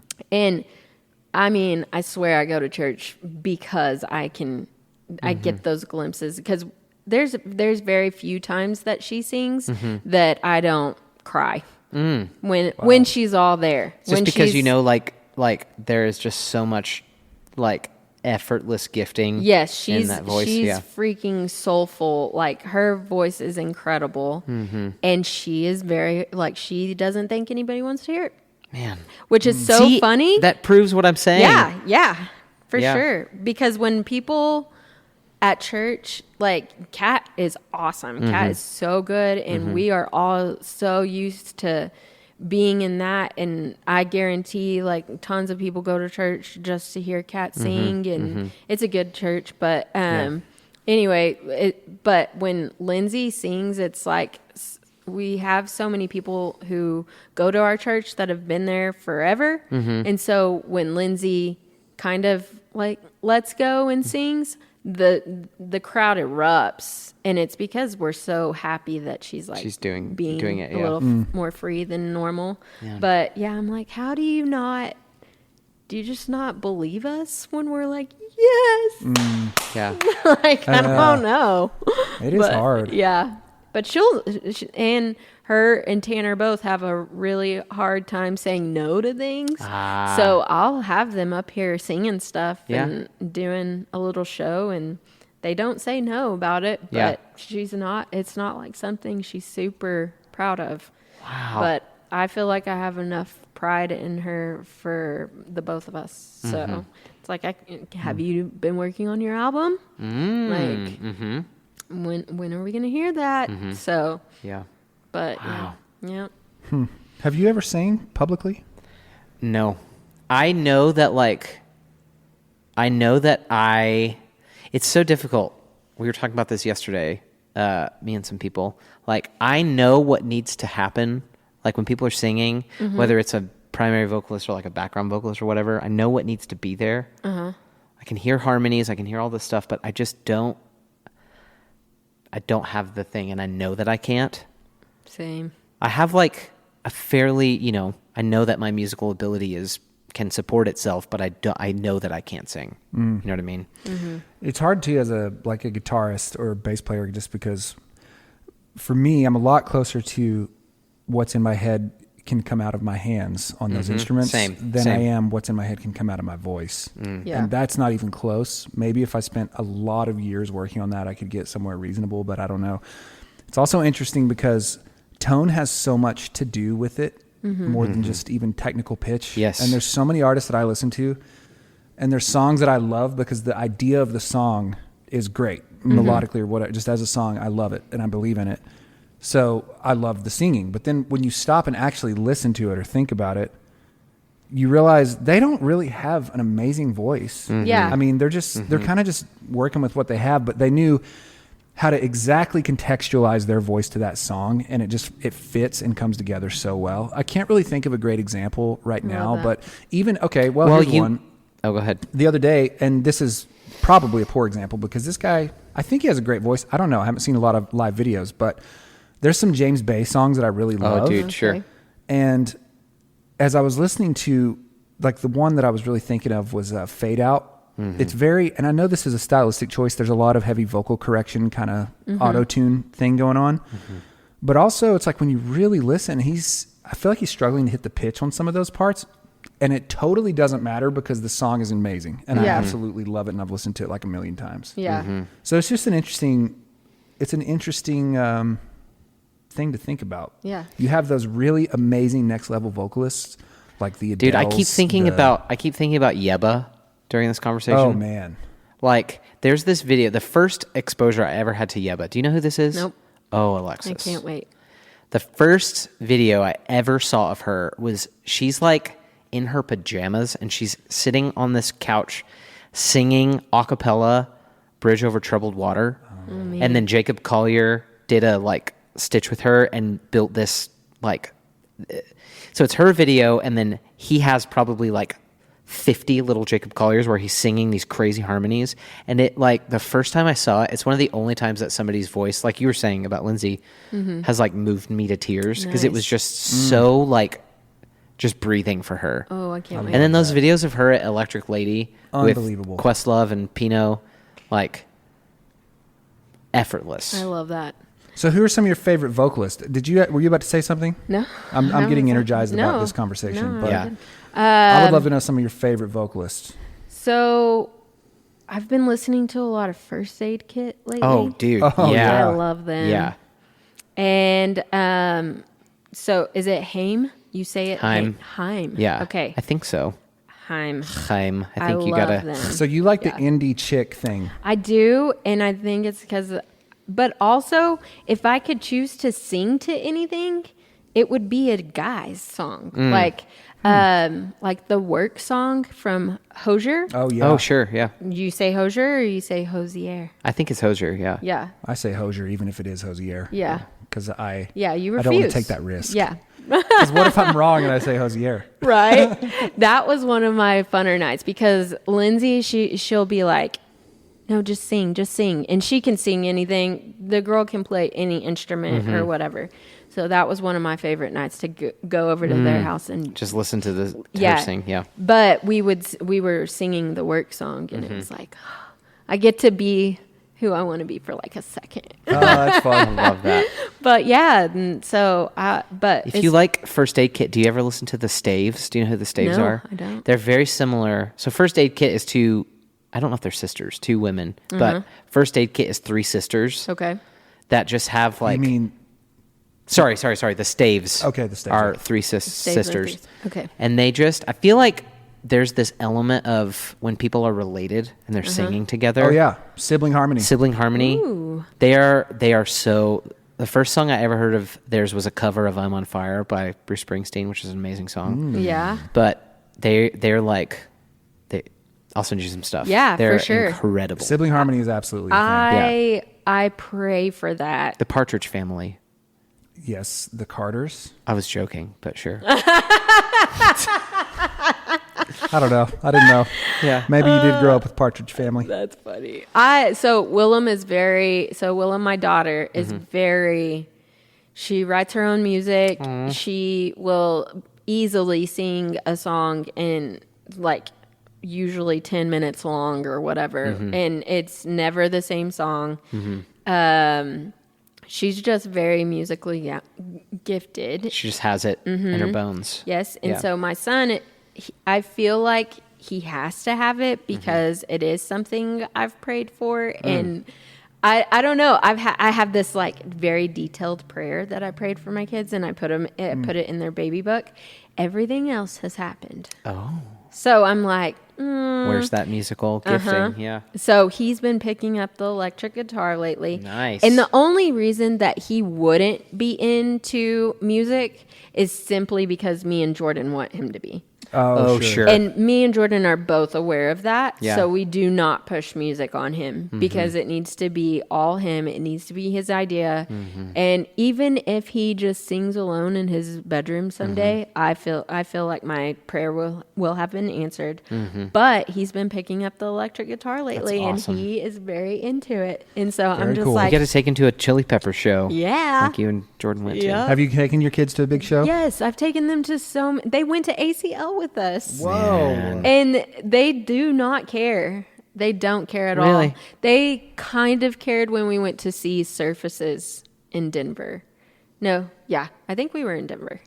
We went to see Surfaces. Have you heard of them? I feel like I have. Very think they're- kid friendly, but very like adults would love to hear them too. Okay. So- What's one of their big songs? Sunday Best. Oh, dude. Yeah. You Yeah. know this song. Yeah. Feeling good. Oh yeah. Yes. Like I should. Yeah. Oh. Yeah. That guy's a Christian rapper, too. Yeah. I keep seeing his videos. Oh really? He gets in my head. I forget what his name is. He has quite a head of hair. Well, and then that was another thing that threw me off. Like, good for them, honestly, good for them. But their openers were kind of vulgar for like what the concert. The demographic. Yeah, it was Wow. weird. So yeah, I had to It's like cover. Dude Perfect having Penn and Teller open for them. Open for them. What What an was awful- that? Why would you say such a thing? I don't even know where that came from. That's funny. Favorite vocalists? Colton. Oh, dude. I mean, Some of your favorite Yeah, vocalists. I don't know. Doesn't have to be definitive. yeah. I go back a lot to like you've already referenced like Tiny Desks, but those are some of my favorite performances So good. because people just you do not have anything to hide behind Yeah. at a Tiny Desk. You can't even like, the crazy thing about Tiny Desk, as far as I know, is that you don't even have like monitors. Like you can't. There might be a speaker somewhere, but I don't think you have like. You certainly don't have in-ears. You don't have a wedge in front of you. So like people that go on there and just like blow it out of the water vocally, it's because they're just that good. Like they don't even really need to be able Yeah. to hear themselves. Yeah. I just watched Lizzie McAlpine's Tiny Desk that she does with this vocal trio called Tiny Habits. Have you guys seen their videos? No. Nope. I know Lizzie, but Absolutely unbelievable. So she did her Tiny Desk with them, and it's just like it's 3 vocals and 1 guitar, like an acoustic, maybe 2, but she's kind of blowing my mind. she's amazing. Yeah. I saw an Instagram video of her, and she was just I don't even know how old she is. I don't even know if I think she's she's pretty young. 20 now, but Yeah. she appeared to be like an older teenager in this video. Just singing with her guitar in her bathroom. And then it was probably 18 months later that she had a song with John Mayer and Jacob Yeah. Collier. And I was Yep. like, well, how did that happen Yeah, that dude. fast? But she's so deserving of it. And Awesome. so incredible. Yeah, That's more homework for me. Yeah, There's Lizzie McAlpine, yeah. I'm looking over my my most played stuff on Spotify right now because Nice. I mean, I know I take pride in my curation of my playlist, and so I feel very vulnerable not having it in front of me. my favorite band is The Killers. I get a lot of flack for this. Dude, There's this internet video going around right now of this guy who does these videos where he basically will like play a popular song and then he'll show a picture of what the singer sounds like. Have you guys seen these? I have seen that, yeah. So many people have sent me the one of The Killers because he has a little clip of Mr. Brightside, which everybody Yeah. knows. Yes. And then he throws up a picture of Jerry Seinfeld. Oh, yeah, that's yeah. very funny. funny. But I think Oh my Brandon gosh. Flowers, who is the lead singer of The Killers, is one Okay. of my favorite. He has like, so when I think of like epic, like arena filling vocals, I think of him. Have you seen him live? I have seen The Killers. I saw Okay. The Killers at the Grand Ole Opry, and it was an unbelievable show. It was just incredible. They're That's up there for actually me. my happy days. Is back in high school, I had a Jeep, again, alone, cruising the city, listening to The Killers. That's my Man. happy place. That was one of the first CDs I bought with my own money at Yeah. Walmart. The Killers' debut album, Hot Fuss, and I Nice. brought it home. And I used to have to like give the CD to my parents so they could look through the lyrics. And my dad, handed him the CD and he said, "What in the heck is a hot fuss?" Still one of my favorite albums. I love That's that. an amazing album. Yeah. That's awesome. I think that now I have a couple things I want to talk about. I'll save the other one for a little bit from now because it's kind of a subject change. But when it comes to like saying favorite vocalists, I feel like there are vocalists who are like that's their thing. Their voice is so good that they're known for that. So like Adele or I don't know, Michael Bublé, not exactly my style. He has an amazing voice for what he does. So like, random. Yeah, it's not Christmas. It isn't Christmas. You can't say his name. It's not December. I mean, I never listen to him, but I just, people like that where the voice is like, that's how they lead out with it. But then there's I think 99% of the rest of the voices that I love, it's because, like I was saying earlier, it fits in the context of the music so well. Mm-hmm. So that it's kind of a hard question that I even asked you guys. Who's your favorite? It really is. Yeah. But Caleb Followill, one of my favorite voices ever. Amy Winehouse. Mm-hmm. He's a one great of the best example of voices. somebody who'd like, if you just were listening to soloed vocals, you'd probably be like, whoa. Well, you say it's that, so but raspy. I saw a video of him and his brother singing, it's like either When We All Get to Heaven or like one of those old classic on a stage at a church when they were like 16 or something, and they sounded unbelievable. And I was just like, when you have it like at that level, you have it, Yeah. It's crazy how good they can sing. But I also think about people who can like silence a room with their vocals. I've seen it happen 2 times. One was David Ramirez. Oh yeah. He was doing like a songwriters round in a hotel lobby, and it was super loud. People were like being rowdy and drinking. That's cool. And he started singing this tune of his that has this giant, like the chorus is this huge like vocal bend into it, and everybody just stopped and like stared at him. That's awesome. Is he local? He's from Austin. Okay. Yeah. But he's here quite a bit, right? He plays here a good bit. Yeah. he split Palace back in the day. Yeah, he did. Mm-hmm. And then the second one is, I've told you the story. One time, so the people that I used to play with were on the same record label as Chris Stapleton. Nice. And there used to be this gathering that would happen, like this record label party at the beginning of every year at this restaurant in downtown Nashville. And it's like really small and really crowded and really loud. And even when you're playing, like there's big people playing up there. Like people are just still talking and eating and whatever. But Chris Stapleton got up there, just him and a guitar. Dang. And people were being rowdy, talking. He started playing this song, like impossibly quiet, that he just wrote about his dog who had died. I think it's on his, not his most recent album, but the one before it. And like within like half a verse of him just singing really quietly, like intentionally singing and playing quiet so people would have to lean in, you know? Like complete silence in the room. That's awesome. That's like, that is like vocal, like, for you to be able to wield your vocals like that is so freaking cool to me. I feel like Lindsay's done that. Yeah, Like, I bet so. Yeah. I need to hear her. Yeah, have you heard her? I haven't. You no. haven't? Okay. Chris Stapleton is a great one to say. I mean, one of the best voices. In I think he modern has music. the best Super Bowl national anthem 2 years ago. Oh yeah. Just crushed it. Nice. Somebody. Okay. Do you know who I think has maybe the best singing voice of anyone alive? You're going to be shocked by this, probably. Please. What? Who are you about Who to... do you think I'm going to say? I don't know, but I'm scared. Okay, now I kind of want you to guess. Yeah. No, I don't want to. I want you to guess too. There's so many great singers out there. No freaking way. There's no way you would guess. Yeah. So let me say the whole thing, okay? Mm-hmm. Tori Kelly. I think she for has sure, bro. maybe the best voice of anyone alive. However, she does not have any great songs. And it makes me really sad because that voice is just going to probably, this is such a savage thing to say, float through the river of life, and we're not going to remember it because she doesn't have the songs that resonate. And that's so why. when you say the songs, are you talking about the lyrics? I'm talking or about. Are you talking yes, about but I'm everything? talking about the whole package. Okay. I mean, a good song has to have everything going in the right direction, and agreed. Good songs are what make artists last forever. It's not just the talent. Like the reason you go back to stuff in the early 2000s or from the 90s or from the 60s or whatever that you go back to is because the song has stood the test of time. The song itself has like a staying power, you know? Yeah. And that it makes me sad for people like her because she just needs some fantastic songs to give a platform for that voice. I agree. I don't know if she's going to get them, you know? Hope so. It's like you talk about, there's a performance of her singing something live on a Tonight Show that is like, I mean, it was like full body chills the whole time I was that's watching awesome. it, which that's one of my things. But Nate and I were on a road trip recently, and on our way back, spent probably an hour and a half, just like nerding out over Ariana Grande. Oh yeah. She is such an insane vocalist. Nice. That's That's a good unbelievable. call. Yeah. Anyway. My daughter would agree. Yeah.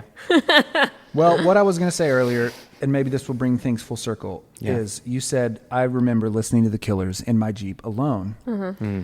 So this is a thing that I think we all have in common, but I don't know because I don't know from Colton. But some of my fondest memories in the early years of life are just me alone and filling the space with something creative or doing whatever. But like, I don't have any memories of my parents getting down on the floor and playing with me. Yeah. And yet Dude, breaks my they were heart. incredible parents. Yeah. It was, it wasn't hurt by it at all. Like it's just, they did their thing and I did mine, and I Right. knew that they loved me.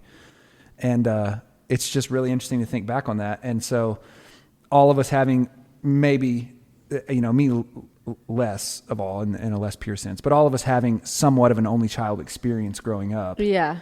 I think that's an interesting common thread. And we're Yeah. all naturally creative. I feel like if we're not creating, if I'm not creating, I'm shriveling inside. I Same. have Yeah. to do something every single day, you know? Yeah. But I just think it's an interesting thing to observe. For Do you sure. think that's, so are you making are you trying to say that might be a byproduct of our context growing up? Yes. Our environment? We were forced to be creative, to fill time To and fill the time, to quell the pass boredom. the day. Yeah. Yeah. I We think could that's really romanticize interesting. that. I've literally never thought about that before. Yeah. What a gift. What a Yeah. gift. Yeah. I used to feel like such a weirdo Yeah. in school because I went to a really small private school. Okay. And sports was the thing. What school did you go to? It doesn't exist anymore. Me I went to too. Arbor. Okay. Yeah. Well, all of us. Yeah. Okay. Shout out me and Nate. I mean, I started at Tascosa, but Okay. then I went to Arbor. She was there. You went too. to Arbor? Trinity. Yes, I know. We were there at the same time, and I have zero memories of her. No It's freaking because way. I don't believe you at all. I learned my lesson, and I stayed back where I Wait, when did you graduate? I graduated in 06. 1 year before me. I think you're gaslighting me. Are you serious? What year are you? 2010. Well, yeah. I mean, I would have been a senior. But I remember people from so I went there K through 12th. And I that remember makes 0 sense. I would have been a senior. I remember people that graduated that were like seniors when I was in 3rd grade. Okay, I yeah, because we were remember. all in the same school. We were, and it was Yes. very small. So you were friends with my stepsister at the time, Sydney Carson. Sydney was in my grade. Yeah, so or maybe you weren't. I don't know. Sydney was So sorry, I Sydney, remember for your her friends and I so didn't know. vividly. Yeah, so Sydney Carson was my stepsister for a bit. Are you guys playing a trick on me? Is this real? I'm not. This No, is so I know. freaking We've had this crazy. seriously conversation. I went half my junior year and then my senior year. Oh, so you were just there for okay? Yes, Maybe yes, that's why. I thought you yes. were saying that you started it. Started but at then you would have. Tascosa. That would have been okay. Never 3 mind. semesters, though. That's crazy, Anyway. bro. Yeah, I remember you hopping in that cafeteria, not cafeteria, but like the cafe area. Yeah. The weird- Between the Always, modular buildings. like going in the doors, being like just loud and bubbly, Just So loud. hollering with Yes. his white dude afro. Well, that's the Yes. other thing I was going to say that I didn't even finish my thought. I started by saying the alone time thing and the creativity, but now that we're adults, we are all three very social, Yeah. Yeah. right? Like we're Yeah. always down to hang out with people. Yeah. It seems like. Don't do that to me. Maybe. What? Don't do what? You said, "Oh, he's down to hang out with people." Well, no, I was like, I was affirming that I wasn't making assumptions about Oh, you guys sure. that aren't, Yeah. that aren't exactly Yeah. true. I mean, I love hanging myself out with some people, downtime just not still. late. I like Yeah, that. none of my friends want to. Yeah. I'm a 90-year-old. All my best guy friends are like, well, it's 8:30. I'm way past my Yes. bedtime, and I'm like, this is just starting. but That's go ahead. funny. See, I'm growing out of that. I think I'm like, oh, sleep is good for you now. Yeah, everybody's grown out of it, but me, I guess. Why don't you grow Well, up? we know who to call. Yeah. If we're bored. Or if need a it's party. late and you run out of gas somewhere. Yeah. Yeah. Nate's probably up. Yeah. Okay, so where were you going with that? That's all. Just Oh. that there's a parallel between our lives. Yeah. A Yeah. lot of alone time when you're a kid, out of which creativity was born, and now we're very social. Yeah. Yeah. So what is the most important thing to you right now outside of your family? Well, I mean, this is going to sound self-promoting. I don't mean it that way, but the most important thing to me is our Chill Sun music project. Yeah. And really what's behind that is the act of creating things musically and falling in love with the process of making music, because that's where it all started, and that's where all the best stuff still comes out of. Awesome. Is there's one thing I can do when the dust settles on the day, and you know, you're in that moment where you can kind of check out as a parent, you have a window, whatever, there's one thing that I can do that's not involved with screens, at least not in a passive way. You know, it's mostly just tactile, just me here. And I get to play music and discover that, because I let that go dormant in my life. I mean, I've been playing music since I was 12, but there was a huge stretch where I did not touch an instrument at all. And so to have this get reborn in my life and to be doing it with Colton on top of that is just like, it's a fantasy for me. I never thought he was going to move back from Nashville. Yeah. And then I saw him outside of a coffee shop one day, and I was like, I was like, dude, you're in town? He's like, I live here now. I was like, what?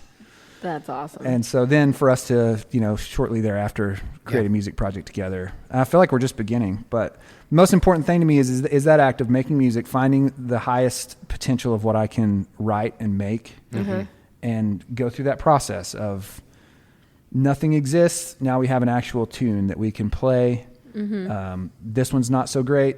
This one's a little bit better. This one is jamming. It's an amazing and humbling process, and it brings me so much life and joy. I mean, are there goals to make that lucrative, or are y'all just you just want to? Well, I mean, we would like for it to make money. That would be cool. It's how definitely do you not the think thing. as musicians, is there like some brilliant thing we're missing out on that can get musicians paid well in this city? Man, here? Yeah. Oh man, that's a very loaded question. Yeah. Because in one way, it's easier than it has ever been to, like, you know, make music literally anywhere and make like really high quality music and share files and collaborate all over the world. We just finished collaborating on a song with a buddy from Los Angeles, and we've just been like, there's software where you can like record in real time and share, like it's crazy. So in one way, like the availability because of the internet, the availability for collaboration, and for people anywhere in the world to listen to your music that you make in Amarillo, that used to just not even be kind of possible, and now it's infinitely possible. Yeah. But the drawback of that is that it's just like that is happening everywhere all the time. And so it's just I feel like in some ways more than ever in history for artists, like you have to have all your puzzle pieces together at the right time in the right place, or by some stroke of luck, you like go viral for something. You know what I mean? In my opinion, and the little that I know about it, which is little, very little, like the more sincere the art, it seems like the less money that naturally generates. Yeah. There's a lot of ways you can make money in music if you're willing to just see it as a money-making enterprise. Right. It's not at all what's bringing me joy, because I don't go to my office to just make, be like, what can I write that would make money? Nothing wrong with that. That's just, it wouldn't bring me joy if I was doing that. Exactly. Yeah. But I remember there was a band in Austin they played like every week. And after I went and saw them, I realized this is actually like a franchise band. They're not the only one. There's many of these in many cities under this same name. I can't remember the name, but their whole shtick is they play 80s music, and they wear nerd glasses, and they dress in 80s, and they just straight up play covers, like Take On Me, whatever. So I went with a group of friends, and it was like packed with people my age and older. Everybody absolutely just loving it, And it's totally just a concocted money-making machine. I have mixed feelings it's like about pressing on the nostalgia button. It is, yeah. Yeah. So Wow. I think there's They're ways like the of doing Chili's of bands. that. Yeah, exactly. I was just shocked to like see that they had other bands with the same name in other cities, and they just had like these staple. I have this dream.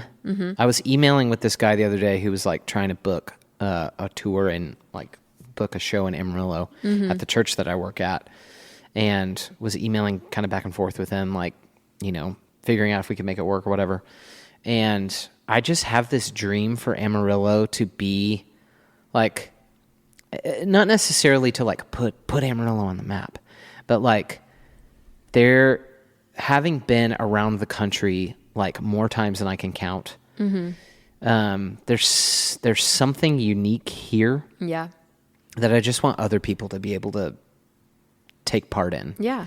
And I have this dream of Amarillo being this like destination for music. I love that. And realizing like how much of a utility it can be for like nationwide tours and artists and even globally. But also just like, I have this deep desire for the people here to just really care about that kind of stuff. And I think we're seeing like little glimpses of it, of like people who start in Amarillo and then grow and break out and, you know, move elsewhere and do great things. But, there's just like, I think people like you, honestly, like this, there's this kind of community of like-minded, artistic, creative people that there's just like so much unfettered, like genuine love for art and creativity and music that there's just like the only thing standing between, you know, Amarillo being where it is now, where we like get a couple country shows a year and there's like hoodoo, which is great, but there's really just not that much infrastructure here for other kinds of music and art. The only thing I think we're getting to a point where the only thing that's standing in our way is just like funding and systems. Yeah. And like and infrastructure. Yeah. And it just makes me really excited about like Amarillo in 10 years. That's awesome. You know? Yeah. I mean, one thing since opening this place that I really took for granted is the community is all about the community. Yeah. And it is such a supportive place to be. And I don't want to take that for granted. I don't want to live here when Jordan retires. I would like to move and live somewhere else. But right now, like I am starting to see how great this place is. And it's sad because I've been here my whole life other than like a few years, but well, I keep telling people, you know, I'll see or talk to friends that are like, how's living in Texas again or whatever. And I feel like there's an element of Amarillo that you can't appreciate unless you've left. Yeah. You know what I mean? Yeah. After you've gone. And also actually taking the initiative to go out and do things and find things and talk to people and be a part of the community is something that a lot of people who do say, oh, I don't have anything to do. It's because you're not saying yes to anything, you know? But I love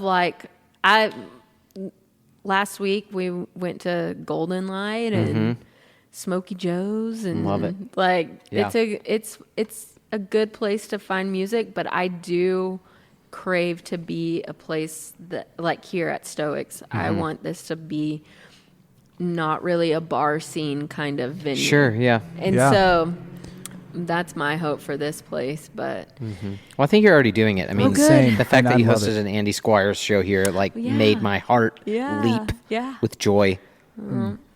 Well, his daughter is married to my brother-in-law. Oh. Yeah, Savannah is married to Jamin. Do you know them? Really? Yeah. Do you know Jamin? I do know Jamin. Okay. Yeah. I know him from when he lived at that rowdy house out in the country. Speaking of freaking incredible voice. Jamin? Oh my God. It is killer. But he's not, it's like, I'm like, why are you not singing everywhere? Isn't bread his thing? Doesn't he do bread? Yes. And so, but covers bread songs like Guitar Man? No, he has his own bread company. Oh, yeah, that's right. Yeah. Well, you were talking about him singing, and you were like, I was talking about the band bread? Yeah. He's got an incredible voice. And it was so funny because I remember him coming to his brothers and being like, hey, I think I should show y'all like my song that I've written. And none of the brothers knew he even sang. And so it took him like a good 30 minutes to work up the courage to actually sing in front of his brothers. Wow. And luckily, they were secretly recording. And so then after that, he played at Palace a few times. Oh, wow. And he kind of scored this deal that he got to make like an album at our church, has legitimately awesome recording studio. So he got to do that there. So I had the CD. Oh man. What happens when you have CDs? They get scratched, they get broke, they get lost. So I don't know if I can ever hear him again, but his voice is absolutely incredible. And it's one of those things that I'm like, I had literally no idea. I'm like, why do you not sing all the time? And he's like, well, how come you don't do art all the time? You're like, don't deflect. Don't deflect. That was a good deflection, but don't do that. But it's like, I'm so proud of him, and his voice is insane. And having the father-in-law, Andy Squires, and you don't sing. Yeah, it's kind of a crime. I Isn't feel it? like Thanksgiving would be awkward. I mean, Come here, son. Let's How's your sing. songwriting? Bad? Leave. What's the most important thing to you guys right now besides fam? mine is I need to establish some habits. Every single day, I don't know what my plans are. I don't know what I'm doing. And I feel like if I have habits that I will be like 100% more successful in every single thing that I do. So I really am trying to do some habits. Is part of that owing to summertime? Like Well, the loss of the structure of school? This is how bad I am with my habits. Come May, I am so proud that I can get my kids to school on time. And I know that school is about to end. I have just mastered my habit, and now summer's starting, and there goes the habits. It's another reason I hate summer, frankly. Right? Yeah. I would like, but it's just, I mean, even if it's like a 5-minute a day kind of thing, like I just want to start enforcing, like I honestly am looking for a little side gig right now. Yeah. Just so I have to show up for somebody Sure. else. I feel that. I So- feel that. What's the main, because you don't strike me as an undisciplined person, or I don't think am you would start a very business. undisciplined. Oh, really? Yes. Wow. But maybe that's why so it does have to be a passion project though. Like this building is a passion project. My homes are passion projects. My art, I know I have to complete it that day or it stays unfinished for 3 years. So everything I kind of do is a passion project. Interesting. But you need a stack. You need like a routine and a stack of actions that you repeat every day, Yes. kind of type of thing. Or at Well, least that's how I'm something- interpreting myself in what you said. Yeah. Something that's coming up that Yeah. Nate and I both did. I don't know if you participated in this. I think you did last year. I did. I think you did too. My church is hosting this event that's open to the whole community called 4 and 4, Okay. which is basically like, I think it's the third week in July. You basically start and finish a creative task every day for 4 days. Ooh. And then on the 5th night, we all like get together and just like, if you wrote a song, you can play it. If you made a piece of art, you can show it. We have, there's this dude who like loves cars and he has been rebuilding this vintage car. He's going to bring his car up there. Nice. And it's like, my wife and I have been talking about it because she's the same way. My wife is like impossibly creative, but just never has Yeah. the like, how do I, like, where is the infrastructure for me to do this? And so we've been talking about what we're going to do during this exercise. And so I think it's a really like dip a toe in the water of structure and discipline to like, I have to do something every day, even if it's, bad, quote Yeah. unquote, to just like get myself into a creative routine. I love that. Yeah. So you should do it. I It's think free. I will. It's open to anybody. So it's not 4 different projects. it's every day you have to start and It's finish really like something. it can be different projects. Okay. Like if you wanted to do a distinct piece of art every day, you Yeah. could. Or if you wanted to do one piece of art over 4 days, you could. Yeah. Cool. What did you do it last year? I did. I was just thinking about it. I did, and I think one. So I did little musical ideas, and Yeah, I actually same. think one of them became one of our songs, and I can't remember which one. I'll have to go You check could it out. find it, dude. Yeah. I have them still saved in Yeah. GarageBand. Heck but- yeah. Yeah. Well, thanks so much for coming. Yeah. Yeah, What a thank you for blast. having us. Yeah. I can't wait to talk to the girls about this. Oh, So. yeah. Talk to the girls. Did Yeah, you answer yeah. what's important to you right now? Most important to you? Did I? I don't think you did. Oh, you're like Jamie. You have to sorry. finish that thought. Well, I didn't want him to feel slighted. It's Oh, great. I didn't It's even realize great. that I didn't answer it. I think mine is very similar to yours. It's just like the quest for creativity. And like for so long, my job was the outlet that I had to be creative, like going and playing drums every night, Yeah. playing shows and stuff was like, it was my creative outlet, but it was also tied to like, I had to do it to make money. Uh-huh. You know what I mean? Mm-hmm. And I mean, that is still an element of my job now as like a music director at a church. But the things that like Nate and I are doing with our band and just like other things that are like popping up, like other opportunities to just like really stretch myself musically. Yeah. Those are still just so important because kind of like what Nate was saying, I think there's a thread between all three of us that if we're not doing something like that, we're kind of just like atrophying and like that is the thing that just continually like recharges the battery, even though Yeah. sometimes it's freaking exhausting. Right. It's a lot like working out. The way that brightens your like body, the way you feel in your body. That's creating something has a way of invigorating my soul. It's all connected. Yeah, like it is. the way you take care of yourself Yeah. reflects in your creative endeavors. Sure. You know? Yeah. But yeah. Well, that's awesome. All right. Yeah. Well, thanks again. What a Yeah. treat. Y'all are Thanks for having awesome. us. This was a lot of fun. Yeah. I like what you're doing at Stoex, and I like what you're doing with this.